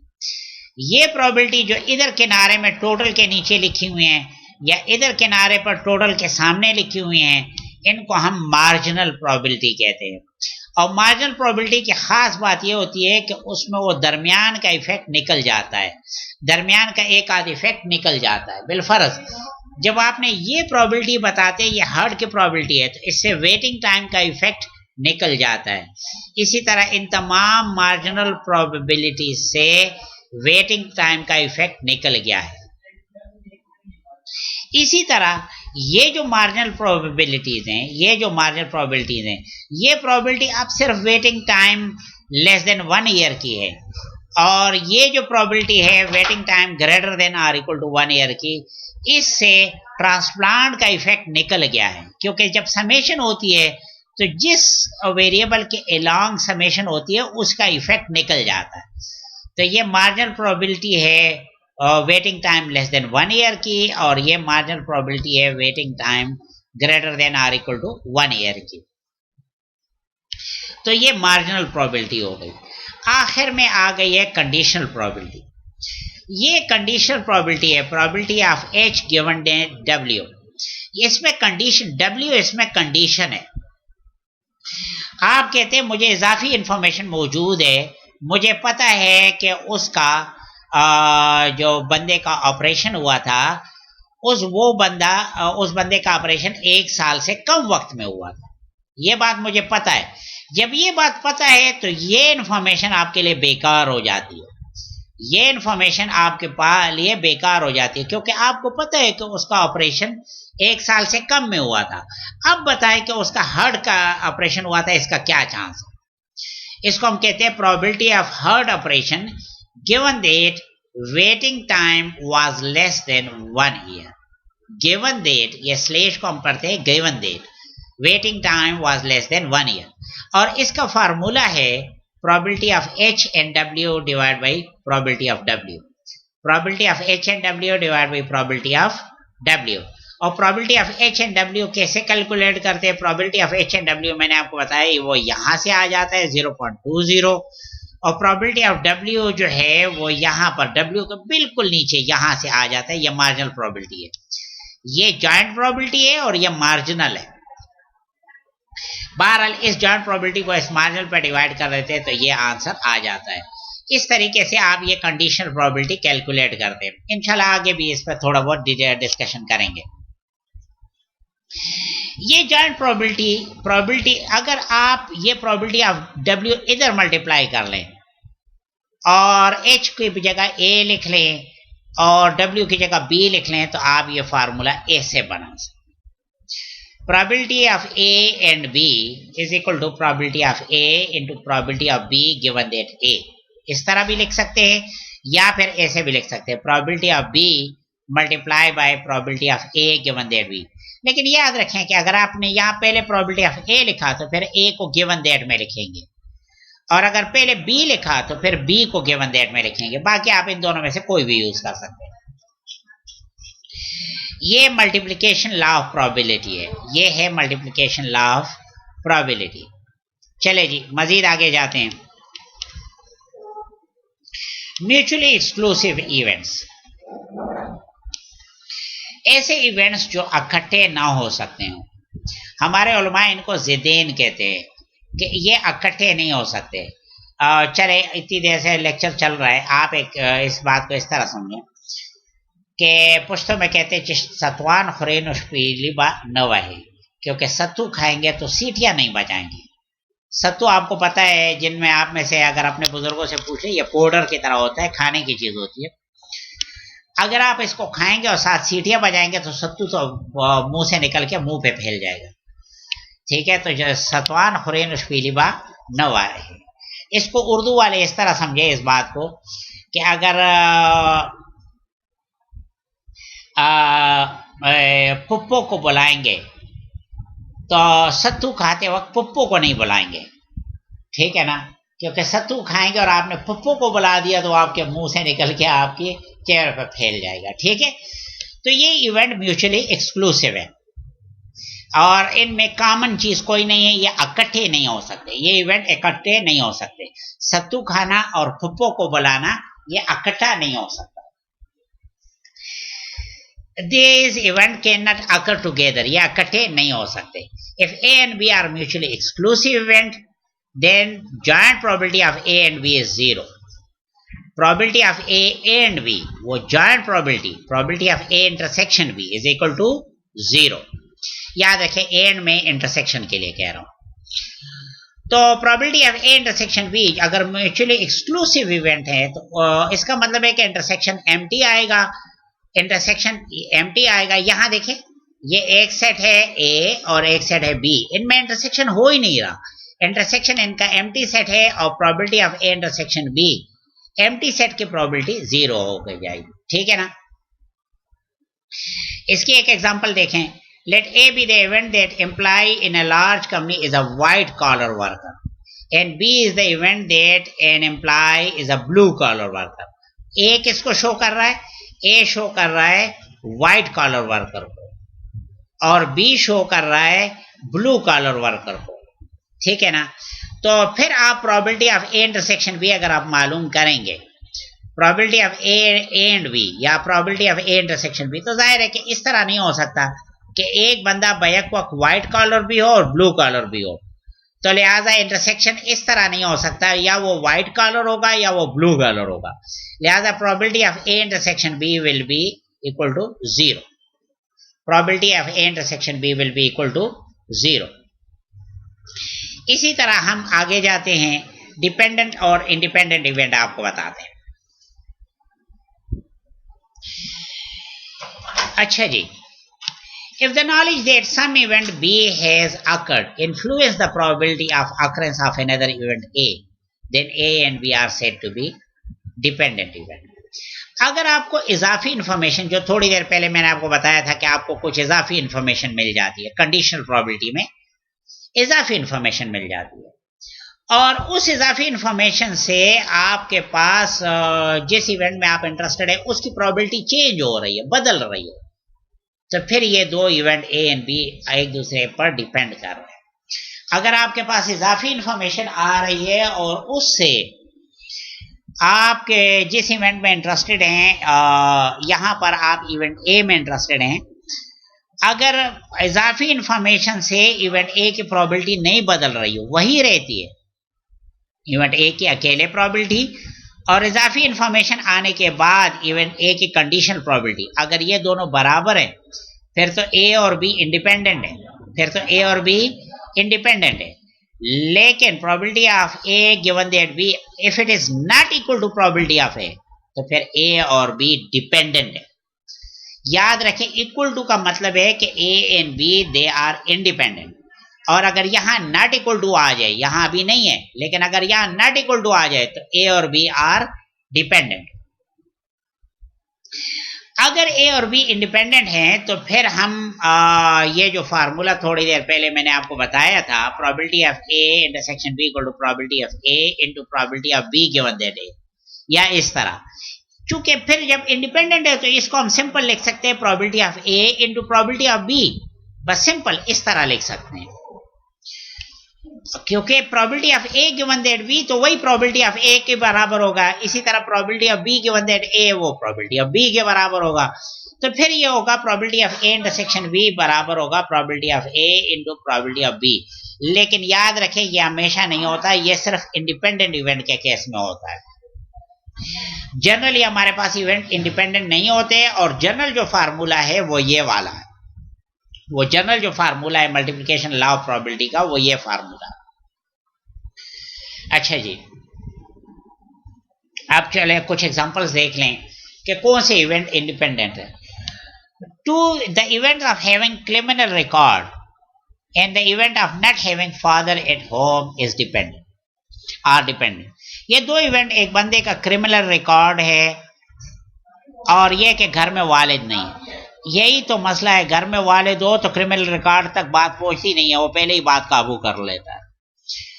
तो क्रिमिनल रिकॉर्ड और घर में वालिद का मौजूद ना होना, बच्चे का यतीम होना, इस बात का इम्कान है कि वो क्रिमिनल रिकॉर्ड की तरफ उसको ले जाए। तो बहरहाल ये दो इवेंट जो है ना, they are dependent, they are not independent. इसी तरह the event of being diabetic, एक बंदे को शुगर है and having family history of diabetes are dependent.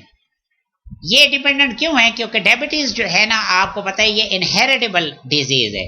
तो अगर आपका फैमिली रिकॉर्ड है डायबिटीज का, तो फिर आपके डायबिटिक होने का चांस बढ़ जाता है, फिर आपका डायबिटिक होने का चांस बढ़ जाता है, और नतीजतन ये इवेंट्स जो हैं डिपेंडेंट है। अब कुछ इंडिपेंडेंट इवेंट को भी देख लें।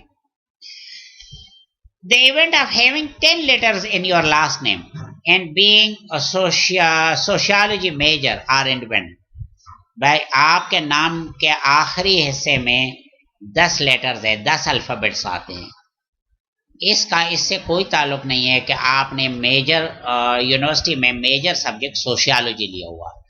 इन दोनों का आपस में कोई ताल्लुक नहीं है। These events are independent from one another. However, many times it is not obvious whether two events are independent or dependent. अक्सर औकात ये वाजे नहीं होता कि दो इवेंट इंडिपेंडेंट है कि डिपेंडेंट। तो फिर हमें वो फार्मूला जो हमने ऊपर बताया उसको चेक करना पड़ता है। कौन सा फार्मूला? ये फार्मूला फिर हमें चेक करना पड़ता है। हमें एक इवेंट की अलग से प्रोबेबिलिटी मालूम करनी पड़ती है और उसकी कंडीशन प्रोबेबिलिटी अलग से, और चेक करना पड़ता है कि दोनों बराबर हैं कि नहीं है। ये बात चेक करनी पड़ती है। अब आपको ये बात एक एग्जांपल से बताते हैं। For the experiment of drawing one card from a standard deck of 52 playing cards, let A be the event that a club is selected and B is the event that a face card is selected. अच्छा, face card जो है ना, इसको कहते हैं जेक, queen और king, जिस पे फेस बना होता, ठीक है ना। तो और इसी तरह let C be the event that a jack is drawn, ठीक है। अब आप देखें कि ए और बी किस तरह इंडिपेंडेंट इवेंट है। मैं आपको बताता हूँ, इसमें आपको क्लियर नहीं हो रहा कि ए जो है क्लब और फेस कार्ड कैसे इंडिपेंडेंट है, ये आपको क्लियर नहीं हो रहा, लेकिन ये आपको इधर क्लियर हो जाएगा। अब आपको यहाँ मैंने टेबल में आपकी सहूलत के लिए कैलकुलेशन की है। फर्ज करें ए है क्लब, ये वो इवेंट है जिसमें आप इंटरेस्टेड है, अ क्लब इज सेलेक्टेड। अब आप क्लब सेलेक्ट करेंगे तो आपको, और ये मैं क्लासिकल अप्रोच इस्तेमाल कर रहा हूँ। क्लब के फेवर में टोटल 13 कार्ड जाते हैं और टोटल 52 कार्ड हैं। तो 13/52 1/4 यानी 25% उसका चांस है। प्रोबेबिलिटी ऑफ ए कितना आ रहा है? 25%। अच्छा, अब आप कहते हैं कि जी मुझे पहले से पता है कि फेस कार्ड आ चुका है, अब क्लब का क्या चांस है? यानी अब आप जो इवेंट है, a club is drawn given that the card selected is known to be face card, इतना पता है कि फेस कार्ड है, ये बताओ क्लब का अब क्या चांस है? तो probability of A given that B, अब आप देखें मैं सिर्फ फेस कार्ड में देखूंगा, सिर्फ फेस कार्ड में मेरे पास 3 क्लब होते हैं, जेक, क्वीन और किंग। अगर मैं 52 कार्ड्स में से सिर्फ ये कार्ड्स अलग कर दूं, जेक, क्वीन एंड किंग सारे अलग कर दूं, तो उनमें क्लब मेरे पास 3 हैं और टोटल ये, चूंकि 4 सेट होते हैं तो टोटल ये 12 में। अब 3 और 12 आप चेक करें, ये 1/4 बनता है, वही 25%। मतलब प्रोबेबिलिटी का आंसर एक जैसा आ रहा है, thus A and B are independent. चूंकि आंसर एक जैसा आ रहा है तो ए और बी इंडिपेंडेंट है, ये दलील है। लेकिन अब आप मैं ये दो इवेंट बता रहा हूं, सी और सी गिवन दैट बी, सी और बी आपस में इंडिपेंडेंट नहीं है। क्यों? सी मैंने बताया था कि a jack is drawn, a jack is drawn. तो जेक आपके पास टोटल पॉपुलेशन में इसमें 52 कार्ड्स हैं और उसमें 4 जेक्स हैं, 4 और 52 1/13 इसका चांस आ रहा है। अब जरा सी गिवन दैट बी देखें, a jake is drawn given that the card selected is known to be face card, face card मुझे known है। अब probability of सॉरी ये मैंने a लिख लिया है, ये अगेन गलती है, ये c given that b है। ये C गिवन दैट B है, ये A गिवन दैट B नहीं है, एक्चुअली कॉपी पेस्ट की गलती है ये। बहरहाल ये C गिवन दैट B है, मैं बार बार दोहरा रहा हूँ, ये C गिवन दैट B है। Probability of C given that B ये 4 और 12, क्योंकि मेरे पास टोटल 4 जो है ना जेक हैं और 12 मेरे पास टोटल फेस कार्ड है। 4/12 1/3 आ रहा है, और 1/3 तो 1/13 के बराबर नहीं होता। Thus event B and C are dependent. These events are dependent. चले जी आगे जाते हैं। कंप्लीमेंट्री इवेंट्स, और ये बात मैंने पहले बता दी थी, waiting time less than 1 year और वेटिंग टाइम ग्रेटर देन और equal to 1 year. To every event there correspond another event A dash. किसी भी इवेंट A के लिए एक और इवेंट होता है A dash, और A dash किसको शो करता है? कंप्लीमेंट ऑफ A, या इसको हम कहेंगे नॉट A। A बलफर्ज इम्प्लाइड लोगों को शो कर रहा है तो A dash शो करेगा अनएम्प्लॉयड को, नॉट एम्प्लॉयड या अनएम्प्लॉयड को शो करेगा। ये कंप्लीमेंट्री इवेंट्स होते हैं, ठीक है। अहम बात यह है इसके हवाले से कि कंप्लीमेंट्री इवेंट्स कौन से होते हैं, वो कंप्लीमेंट कौन सा होता है ए का, वो ये होता है कि आप ए के यूनिवर्सल सेट से एक एलिमेंट निकाल लें तो जो बाकी रह जाएगा वो ए का कंप्लीमेंट होगा। The word is use to describe the complement of event. The complement of selecting a red card is not selecting a red card, ठीक है। रेड कार्ड का कंप्लीमेंट क्या है कि आप रेड कार्ड सेलेक्ट ना करें। The complement of being a smoker is not being a smoker. Smoker का कंप्लीमेंट क्या है? Not being a smoker. इसी तरह मैंने आपको बताया कि अगर ए शो कर रहा है एम्प्लॉयड पर्सन तो ए कंप्लीमेंट शो करता है अनएम्प्लॉयड पर्सन। बहरहाल इसकी खास बात क्या है? इसकी खास बात यह है कि probability of A plus probability of A complement is always equal to 1। Complementary event की ये बड़ी खास बात है, probability of A plus probability of A complement is equal to 1। ये प्रोबेबिलिटी आप कैसे मालूम करते हैं? इस रूल को आप कैसे इस्तेमाल करते हैं, ये एक एग्जांपल से मैं आपको बता रहा हूँ। Find the probability that on a given roll of pair of dice that snake eyes are not rolled. Snake eyes एक खास इवेंट को कहते हैं solution. Snake eyes mean a double 1, ठीक है ना। 1 was observed on each dice. आपने 2 छक्के टॉस किए, आप कहते हैं स्नेक आइज ना आए, इसका कितना चांस है? स्नेक आइज ना आए, स्नेक आई कहते हैं डबल 1 को। एक डाइस पे भी 1 आ जाए, दूसरे डाइस पे भी 1 आ जाए, इसको स्नेक आइज कहते हैं। Okay, let A B the event of rolling a snake eyes. A किसको शो कर रहा है कि स्नेक आइज आ जाए, तो फिर ए की प्रोबेबिलिटी आपको पता है कि वो 1/36 है, क्योंकि 2 डाइस आप थ्रो कर दें तो टोटल 36 चांसेस है, ये मैं ऊपर बता चुका हूं। तो आपके पास दोनों पे और दोनों पे 1 आ जाए तो उस 36 में सिर्फ 1 पॉइंट इसके हक में जाता है, बाकी सब इसके खिलाफ जाते हैं।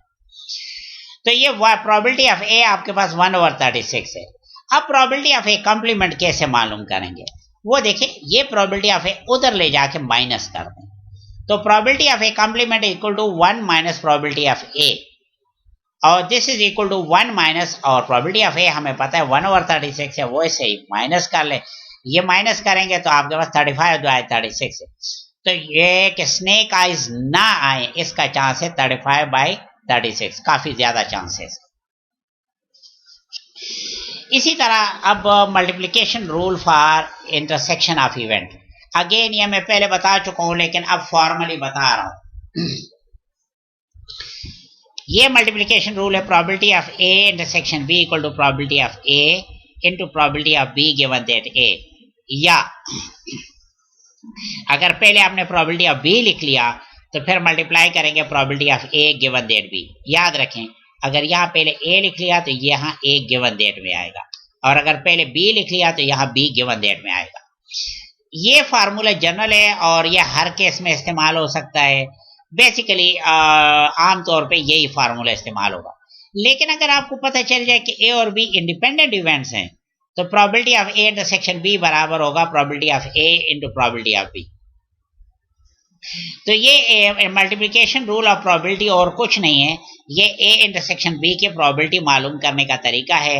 ये नॉन इंडिपेंडेंट केस में ये फार्मूला है और इंडिपेंडेंट इवेंट्स के केस में ये फार्मूला। चले जी जरा इसका एग्जांपल देखें। Hospital has 40 physicians on staff, of which 5 are cardiologists. Find a probability that 2 randomly selected physicians are both cardiologists. अच्छा जी, एक हॉस्पिटल में 40 डॉक्टर हैं और 5 उसमें कार्डियोलॉजिस्ट हैं। ठीक है, अब आपने करना क्या है, आपने रैंडमली 2 फिजिशियन सेलेक्ट करना है और इस बात की प्रोबेबिलिटी मालूम करनी है कि दोनों कार्डियोलॉजिस्ट हैं। ठीक है, इसका सोल्यूशन हम आपको बताते हैं।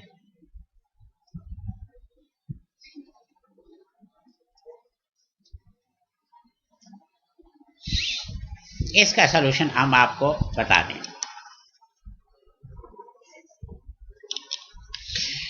Let A denote the event that first physician selected is cardiologist. A इसको डिनोट कर रहा है कि पहला बंदा जो आप सेलेक्ट करते हैं वो कार्डियोलॉजिस्ट है। इस तरह B denotes the event that the second person selected, physician selected, is also cardiologist. Is cardiologist. Okay. तो अब आप इसको कैसे करेंगे, इस क्वेश्चन को कैसे सॉल्व करेंगे? बेसिकली हमें ये फार्मूला इस्तेमाल कर रहा हूं। पहले मैं प्रोबेबिलिटी ऑफ ए और फिर probability of B given that A. Event पहले मैंने ए लिया, the first physician selected is cardiologist. तो जब पहला बंदा सेलेक्ट करेंगे तो तब तक हमारे पास पॉपुलेशन में 5 कार्डियोलॉजिस्ट हैं और टोटल 50 डॉक्टर्स हैं। तो 40 डॉक्टर्स हैं। तो 5/40 1/8 चांस है पहले बंदे का कार्डियोलॉजिस्ट आने का, 1/8। अब probability of B given that A, पहले स्टेप पे कार्डियोलॉजिस्ट आ गया। गिवन दैट ए का ये मतलब है कि पहला बंदा कार्डियोलॉजिस्ट आ गया, अब दूसरे के कार्डियोलॉजिस्ट होने का क्या चांस है? याद रखें, पहला कार्डियोलॉजिस्ट आ गया। The second person selected is cardiologist provided that the first is known to be cardiologist. पहला कार्डियोलॉजिस्ट है, ये बात हो चुकी है। तो अब probability of B given that A हम कैसे मालूम करेंगे? ये देखें, अब की दफा आपके पास probability of B given that A बराबर है, ये 4 क्यों लिखा? इसलिए कि ऑलरेडी पहला बंदा सेलेक्ट हो चुका है और एक कार्डियोलॉजिस्ट कम हो गया, अब हमारे पास 4 कार्डियोलॉजिस्ट हैं। और ये कि यह 39 क्यों लिखा? क्योंकि एक बंदा सेलेक्ट हो चुका है तो 40 डॉक्टर अब नहीं है, अब 39 डॉक्टर है। तो 4/39 अब प्रोबेबिलिटी हो गई। अब आप इन दोनों को मल्टीप्लाई करेंगे इस रूल की मदद से, probability of A intersection B के दोनों कार्डियोलॉजिस्ट। तो आप इस आंसर को इससे मल्टीप्लाई करेंगे। तो अब आप मल्टीप्लिकेशन रूल पे हम आते हैं। Probability of A intersection B जो है probability of A into probability of B given that है 1/8 इंटू 4/39, तो ये 1/78 चांस है इस बात का। इसका मतलब है कि अगर आप ये सिलेक्शन 78 दफा करें तो एक दफा इसका चांस है कि दोनों बंदे कार्डियोलॉजिस्ट ही सैंपल में आ जाएंगे। एक और एग्जांपल देखें। 10% of a particular population have hypertension and 40% of the same population have home computer। चले जी, 10% लोग हैं जिनकी हाइपरटेंशन है, उनको ये बीमारी लाहक है, और 40% उसी पॉपुलेशन में लोग हैं जिनके पास घर में कंप्यूटर है। अब अगर आप ये एज्यूम कर लें, और मेरा ख्याल में इसके सेंस बनता है कि हाइपरटेंशन का होम कंप्यूटर से कोई ताल्लुक नहीं है, लेकिन मेरे ख्याल में आजकल शायद ताल्लुक पैदा हो गया है। वो ये कि कंप्यूटर पे आप नेट पे जो है ना ये कोरोना वायरस की खबरें बहुत ज़्यादा देखते हैं और हाइपरटेंशन में चले जाते हैं। लेकिन बहरहाल फिलहाल मैं ये सपोज कर रहा हूँ कि हाइपरटेंशन और home computer they are independent event. तो फिर आप, और H से मैं हाइपरटेंशन और C से कंप्यूटर को डिनोट कर रहा हूं, तो probability of H in C बराबर होगा probability of H into probability of C। अब प्रोबेबिलिटी ऑफ H है 10% और प्रोबेबिलिटी ऑफ C है 40%, जस्ट मल्टीप्लाई कर लें तो इसका आंसर आ रहा है 0.04। 0.04 का मतलब है 4%। तो इसका मतलब है कि 4% लोग इस पॉपुलेशन में ऐसे हैं जिनको दोनों ये बातें हैं, हाइपरटेंशन भी है और घर में कंप्यूटर भी है। 4% लोग ऐसे हैं। आगे जाते हैं जी। Addition rule for the union of events. दो इवेंट्स के यूनियन की प्रोबेबिलिटी आप कैसे मालूम करते हैं? ए इंटरसेक्शन बी की मैंने ऊपर बता दी है। ए यूनियन बी की प्रोबेबिलिटी कैसे मालूम करते हैं? एडिशन रूल के लिए ये तरीका है, ए और बी या ए यूनियन बी की प्रोबेबिलिटी कैसे मालूम करते हैं? The union of two events A and B consist of all those outcome that belong to A और बी और बोथ ए एंड बी। आपको पता है जब आप यूनियन में लेते हैं तो आप ए के एलिमेंट भी लिखते हैं, बी के भी, और जो कॉमन एलिमेंट है वो भी लिखते हैं। तो यूनियन का यही तरीका होता है। अलबत्ता कॉमन एलिमेंट 2 दफा नहीं लिखते, 1 दफा लिखते हैं। और ये वेन डायग्राम में उन्होंने आपको ए यूनियन बी बताया हुआ है। अलबत्ता इसमें ये जो शेडेड पोर्शन है ये इंटरसेक्शन वाला पोर्शन है और वो कॉमन पोर्शन है, ये ज्यादा डार्क बताया गया है। ओके, इसकी प्रोबेबिलिटी मालूम करने के, ए यूनियन बी की प्रोबेबिलिटी मालूम करने के लिए हमें ए और बी की प्रोबेबिलिटी को ऐड करना पड़ता है। लेकिन जब हम ये काम करते हैं तो इसमें गलती हो जाती है। वो ये कि वो जो कॉमन एरिया है वो 2 दफा ऐड हो जाता है, तो हम उसको 1 दफा माइनस करते हैं। So probability of A union B is equal to probability of A plus probability of B minus probability of A intersection B. बाकी ये यहाँ पर जो और लिखा है ये यूनियन और को कहते हैं और इंटरसेक्शन एंड को कहते हैं। तो probability of A union B equal to probability of A plus probability of B minus probability of A intersection B. तो ए यूनियन बी की प्रोबेबिलिटी इस तरह मालूम करते हैं और इसको कहते हैं एडिशन रूल ऑफ प्रोबेबिलिटी। ये जो रूल है this is addition rule of probability. अलबत्ता अगर हमें यह पता हो कि 2 इवेंट म्यूचुअली एक्सक्लूसिव हैं, उनका इंटरसेक्शन नहीं हो रहा, जिस तरह यहाँ पर है इंटरसेक्शन यहाँ तो हो रहा है, उनका इंटरसेक्शन नहीं हो रहा, एक सेट इधर है दूसरा सेट उससे बहुत दूर है और वो मिल नहीं रहे, तो फिर ये इंटरसेक्शन वाला पोर्शन 0 हो जाएगा। If A and B are mutually exclusive event तो ए इंटरसेक्शन बी आपके पास 0 होगा और फिर probability of A union B बराबर होगा probability of A plus probability of B. Simple हो जाएगा केस। तो अब इसके एक एग्जांपल देख लें। वो कह रहे 40% employees in this company have college degree. 40% employees इस कंपनी के 40% एम्प्लॉय के पास कॉलेज डिग्री मौजूद है। 30% have been with this company for at least 3 year. 30% लोग ऐसे हैं जो कम से कम 3 साल या 3 से ज्यादा सालों के साल हो गए, यानी वो एक तरह से पुराने एम्प्लॉय हैं। 30% एम्प्लॉयज पुराने हैं। And 15% are both.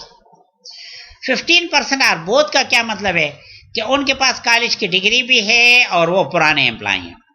अब आपने मालूम करना है probability of A union B. A क्या है?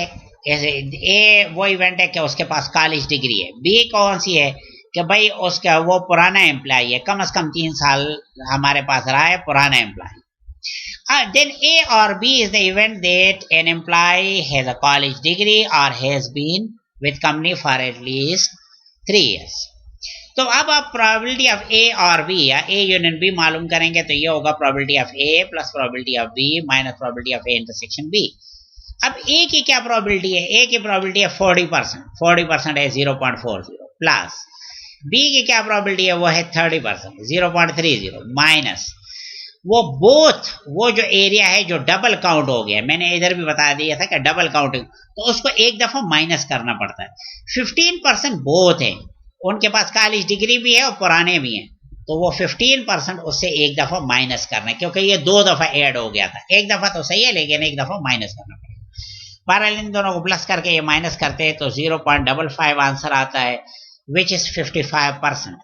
तो इसका मतलब है कि 55% एम्प्लॉयज ऐसे हैं इस कंपनी के पास जिनके पास या तो कॉलेज डिग्री है या वो पुराने हैं। अच्छा जी, अब हम आते हैं बेस थ्योरम पे। इंशाल्लाह स्टूडेंट परेशान ना हो, ये डिस्कशन एंड के काफी करीब पहुंच रही है।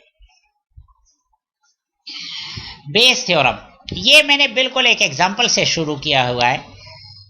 A computer disk manufacturer has three location that produces computer disk. Computer disk manufacture है, सीडी मैन्युफैक्चरर है, और उसके पास 3 लोकेशन है जहां पर वो सीडीज बनाता है। ये 3 शहर हैं, ओमाहा है, मेम्फिस है और कैंसस है। ये 3 जगह हैं। मैं ओमाहा को A1 से, मेम्फिस को A2 से और कैंसस को A3 से डिनोट करूंगा।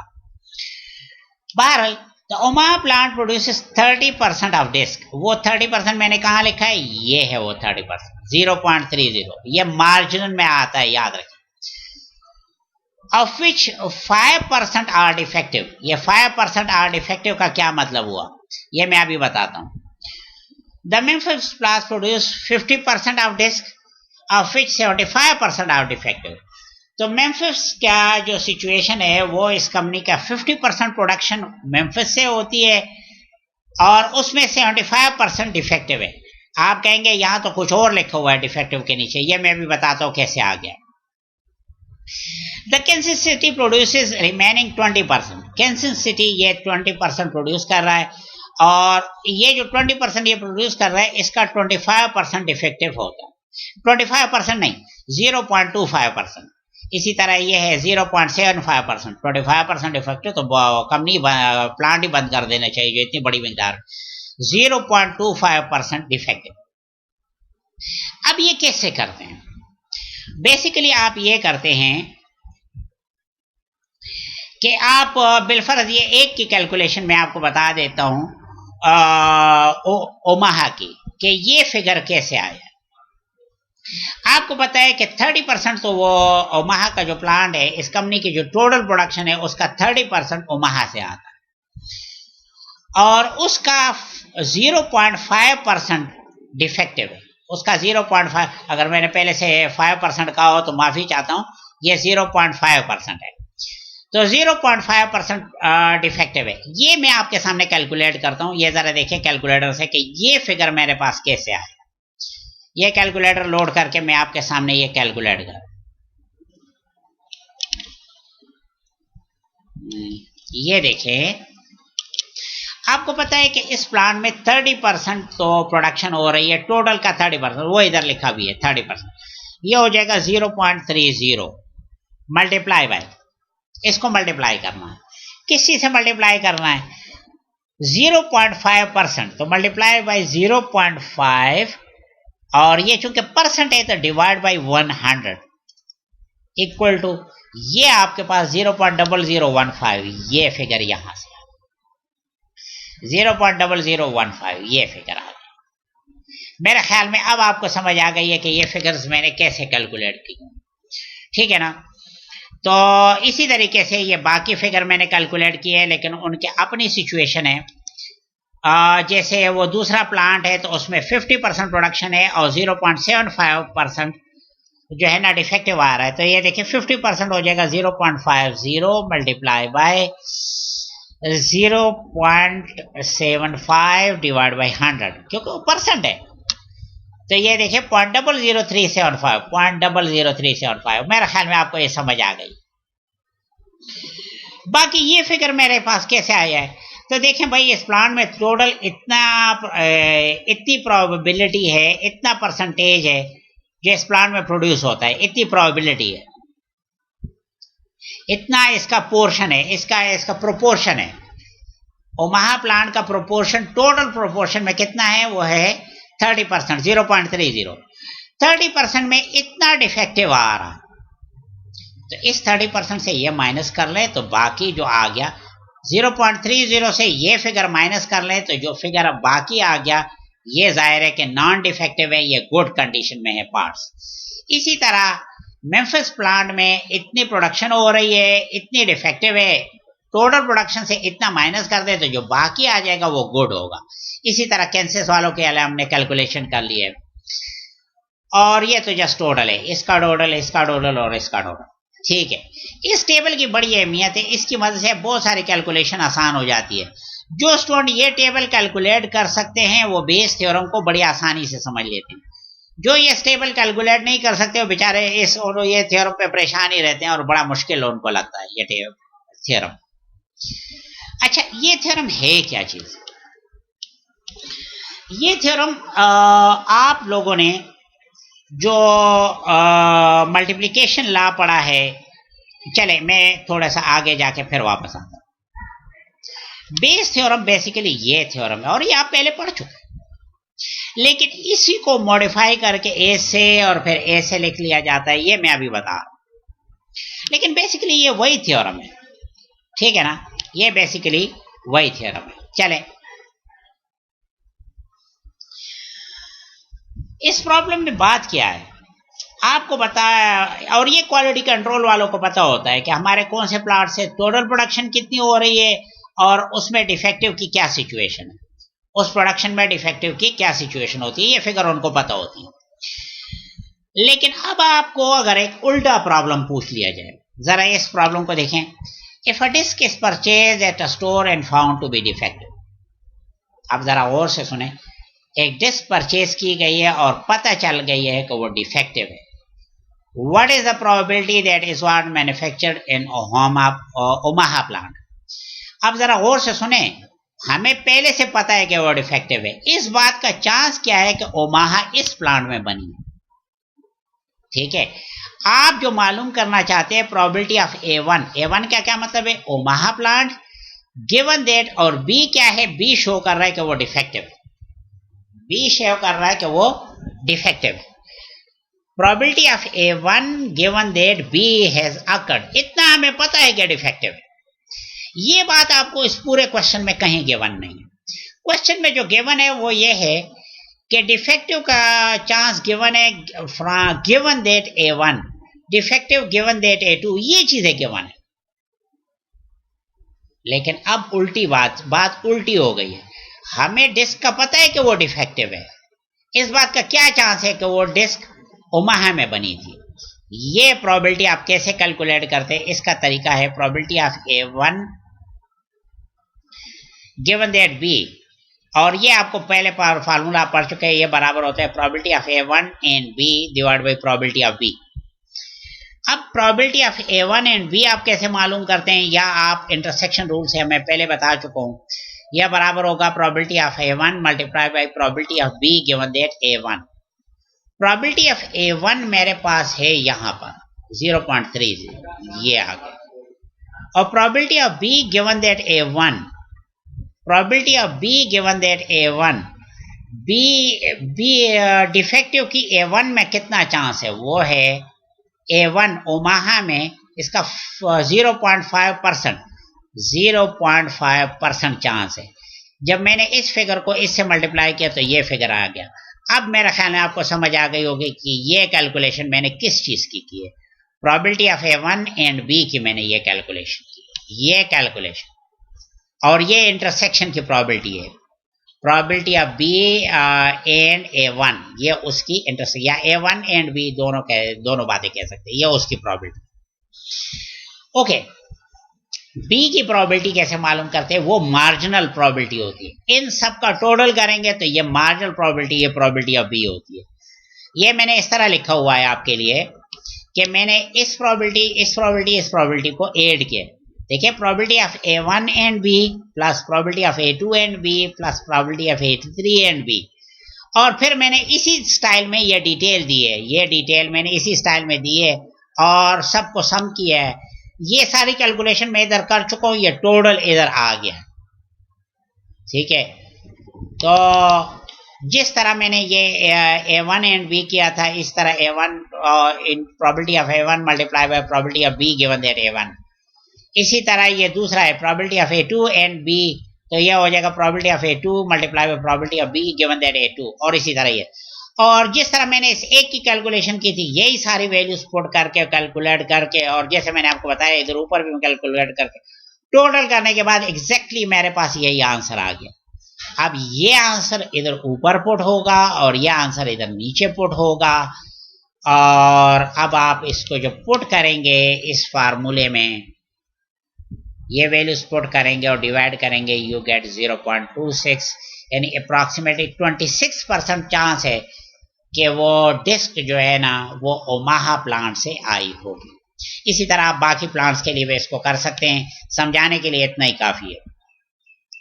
ये जो कैलकुलेशन है ये डिटेल कैलकुलेशन के ये बी की प्रोबेबिलिटी कैसे मालूम करते हैं, और ये डिटेल कैलकुलेशन कि A1 इंटरसेक्शन बी कैलकुलेट, अगर इस फार्मूले में ये डिटेल कैलकुलेशन डाल दी जाए तो ये हो जाता है जी बेस थ्योरम। मतलब है ये इसी फार्मूले की एक और अल्टरनेट फॉर्म है और कुछ भी नहीं। ये डिटेल कैलकुलेशन अगर इसकी जगह डाल दी जाए तो ये बेस थ्योरम बन जाता है। बाकी बेस थ्योरम ऐसी कोई खास चीज नहीं। ये देखें, ये बेस थ्योरम इसको भी कहते हैं, लेकिन ये इसका सिंपल फॉर्म। ज्यादा कॉम्प्लेक्स फॉर्म, ठीक है, ज्यादा कॉम्प्लेक्स फॉर्म इससे ये होगा कि आप बी की वैल्यू पुट कर लें और प्रोबेबिलिटी ऑफ बी की वैल्यू इस तरह, लेकिन इस तरह अलग अलग लिखने के बजाय मैंने इस तरह समेशन नोटेशन में लिखा है, sum of all probability of A I and B where I takes value, I की जितनी भी वैल्यूज हो 1 2 3 4 5 6 जितनी भी हों उसके मुताबिक आप चले जाएंगे, और ऐसे लिख दिया। और ए आई मैंने इसलिए लिखा है कि जरूरी नहीं कि आप हमेशा पहले ही प्लांट की बात करें, दूसरे तीसरे किसी भी प्लांट की बात कर सकते हैं। और अगर आप इनकी जगह इनकी अपनी ये इस तरह की वैल्यूज पुट कर लें तो आपके पास ये फार्मूला इस तरह हो जाता है। ये बेस थ्योरम की ज्यादा एडवांस सूरत है। इस थ्योरम की सबसे बड़ी खूबी क्या है कि हमें प्रोबेबिलिटी गिवन होती है B given that A, condition probability हमें गिवन इस तरह होती है। बिलफर्ज हमें ये गिवन था, और ये बातें क्वालिटी कंट्रोल वालों को पता है कि जी कौन से डिफेक्टिव का चांस एक पर्टिकुलर प्लांट में कितना है, डिफेक्टिव का चांस एक पर्टिकुलर प्लांट में कितना है। लेकिन जो क्वेश्चन पूछा गया वो उल्टा है कि चीज का हमें पता है कि वो डिफेक्टिव है, अब आप बताओ कि वो प्लांट कौन सा था, उस प्लांट का चांस कौन सा है, एक खास प्लांट का चांस कौन सा है। ये क्वेश्चन उल्टा है, याद रखें। लेकिन इस इंफॉर्मेशन से हम ये भी मालूम कर सकते हैं। आगे जाते हैं जी, परमुटेशन एंड कॉम्बिनेशन, और ये इंशाल्लाह आज का आखिरी टॉपिक। जिस तरह आपने मेरे ख्याल में अब तक आप लोग समझ गए होंगे कि प्रोबेबिलिटी में काउंटिंग बहुत इंपॉर्टेंट है, और इसीलिए मैंने आपको पहले भी एक काउंटिंग रूल पढ़ाया था जिसका नाम था फंडामेंटल काउंटिंग प्रिंसिपल, जो मैं ऊपर पढ़ा चुका हूं इसी लेक्चर में। Like fundamental counting principle discussed earlier, there are counting techniques. These are counting techniques. Permutation and combination, these are counting techniques used in many branches of mathematics, especially probability theory. Probability theory में ये खास तौर पे permutation combination बहुत इस्तेमाल होते हैं in connection with sampling without replacement.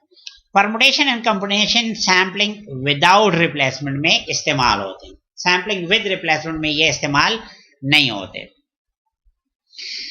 अच्छा जी, in the following table these concept are compared and their differences are highlight in order to avoid confusion.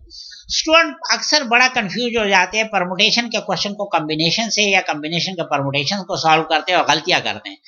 तो मैंने डिटेल यहाँ बताई है कि परमुटेशन में क्या होता है, कॉम्बिनेशन में क्या होता है, ताकि आप फर्क कर सकें और क्वेश्चन में गलती ना करें। इसके लिए मैंने ये किया है, पहले साथ साथ मैंने एक क्राइटेरिया बताया है और फिर परमुटेशन में क्या होता है, कॉम्बिनेशन में। अलबत्ता ये याद रखें कि ये जो मैंने क्राइटेरिया बताए इनको मैंने हाईलाइट नहीं किया, ये दोनों में एक जैसे हैं, इनमें फर्क नहीं है, ये दोनों में एक जैसे हैं। फर्क जिनको मैंने हाईलाइट किया वहां से शुरू होता है। तो इंशाल्लाह आपके लिए आसानी होगी परमुटेशन कॉम्बिनेशन का डिफरेंस समझने में। पहली बात, क्राइटेरिया गिवन सेट, तो वो इधर हो या इधर हो, आपको n एलिमेंट का, n डिस्टिंक्ट एलिमेंट का एक सेट गिवन होता है। पहली बात, इधर भी इधर भी। सिलेक्शन उस सेट से सिलेक्शन करनी होती है, और कितनी r एलिमेंट की सिलेक्शन करते हैं। अब ये r क्या चीज है, r 0 से लेकर n तक कोई भी नंबर हो सकता है, 0 1 2 3 4 5 6 7 अप टू n, ये कुछ भी हो सकता है।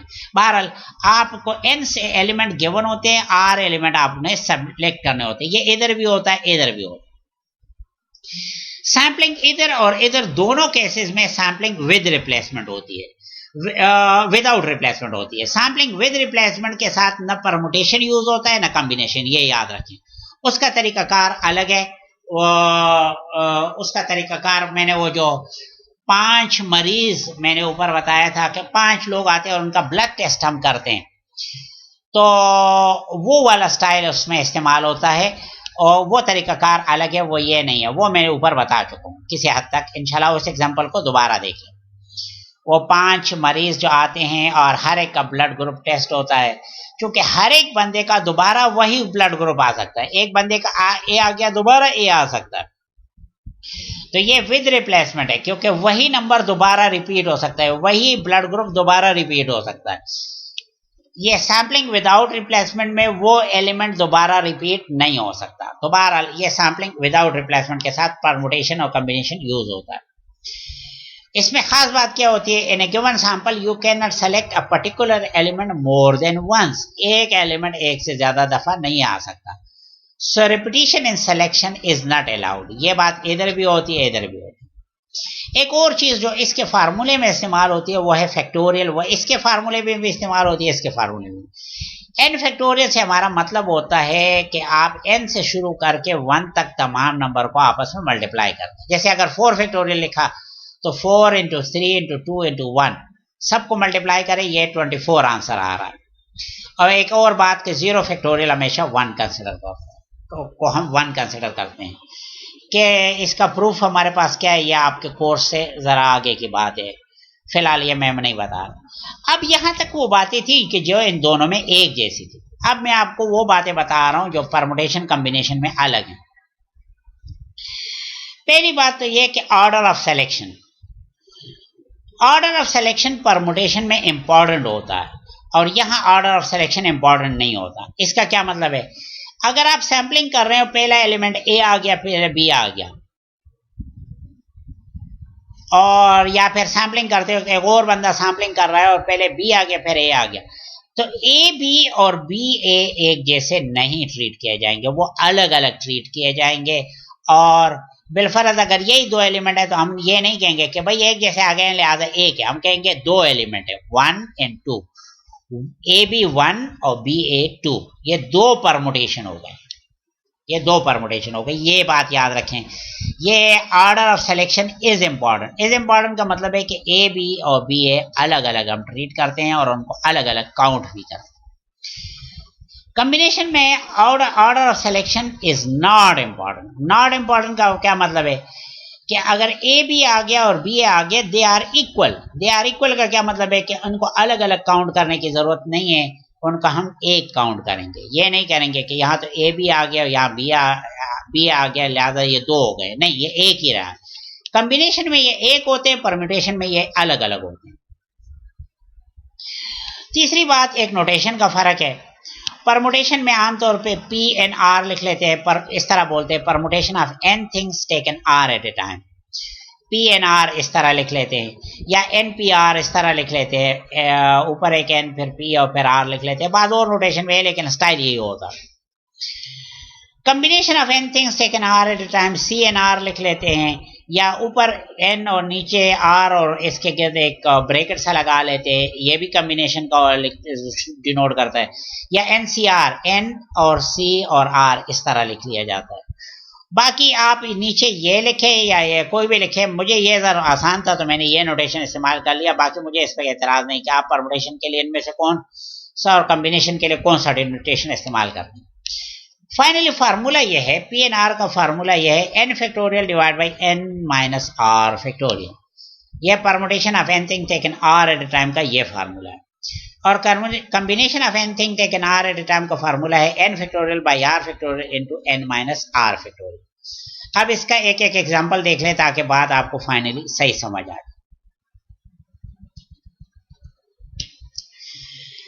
फर्ज करें एक एग्जांपल है, आपको बता रहे हैं how many poker hands. Poker hand ये जो ताश खेलने वाले हैं वो 5 कार्ड्स को कहते हैं। How many poker hands can be selected from an ordinary deck of 52 playing cards. 52 card है और उसमें से 5 कार्ड आपने सेलेक्ट करने हैं, तो कितने चॉइसेस हैं? अगेन एक वक्त में आप करेंगे तो 5 कार्ड याद में आएंगे, लेकिन आपके पास टोटल चॉइसेस कितने थे? ये क्वेश्चन कॉम्बिनेशन का है। और इसमें 52 टोटल हैं, n आपके पास 52 है और r आपके पास 5 है।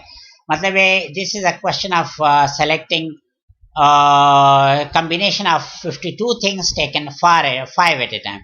52 एलिमेंट्स हैं, उनमें से एक वक्त में आपने 5 सेलेक्ट करने, और ये अब कॉम्बिनेशन का क्वेश्चन। कॉम्बिनेशन का क्वेश्चन इसलिए है कि आपके पास जो 5 कार्ड आ जाते हैं, कौन सा ऊपर आया, कौन सा पहले आया, कौन सा बाद में आया, इससे कोई फर्क नहीं पड़ता। हमें असल वो 5 कार्ड कौन से आए इसकी अहमियत। तो पहले बाद में का कोई अहमियत नहीं है, लिहाजा ये कॉम्बिनेशन का क्वेश्चन है। तो कॉम्बिनेशन ऑफ 52C5, ये वाला formula 52 factorial divide by 5 factorial multiply by 52 minus 5 factorial, और 52 माइनस 5 को पहले माइनस कर लेते हैं, ये 47। और इसके बाद बाकी ये कैलकुलेटर पे इसकी कैलकुलेशन है कि आप कैलकुलेटर पे इसकी वैल्यू पुट कर लें, वहाँ पर डायरेक्टली भी ये कैलकुलेशन हो सकती है। अगर आप चाहें तो अपने कैलकुलेटर पर डायरेक्ट इसकी कैलकुलेशन चेक कर लें, ज़रा इसकी हेल्प चेक कर लें। कैलकुलेटर में कॉम्बिनेशन का डायरेक्ट मोड भी कई कैलकुलेटर में, साइंटिफिक कैलकुलेटर में अवेलेबल होता है। अगर कैलकुलेटर में अवेलेबल नहीं है तो आप इस तरह के तरीकाकार कर सकते हैं, जिस तरह मैं आपके सामने ये कर रहा हूँ। ये देखें, मैंने लिखा 52 और यहाँ फैक्टोरियल, ठीक है। इसके बाद इसको डिवाइड करना है 5 फैक्टोरियल से, तो डिवाइड 5 और यहाँ मैंने फैक्टोरियल लिख लिया, ठीक है।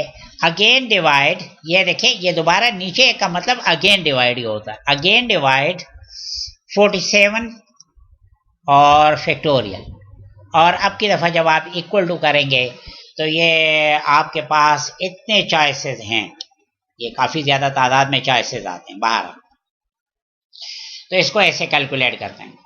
इसी तरह एक और एग्जांपल है, from a set of 52 person. अब ये कार्ड्स नहीं है, 52 लोग हैं।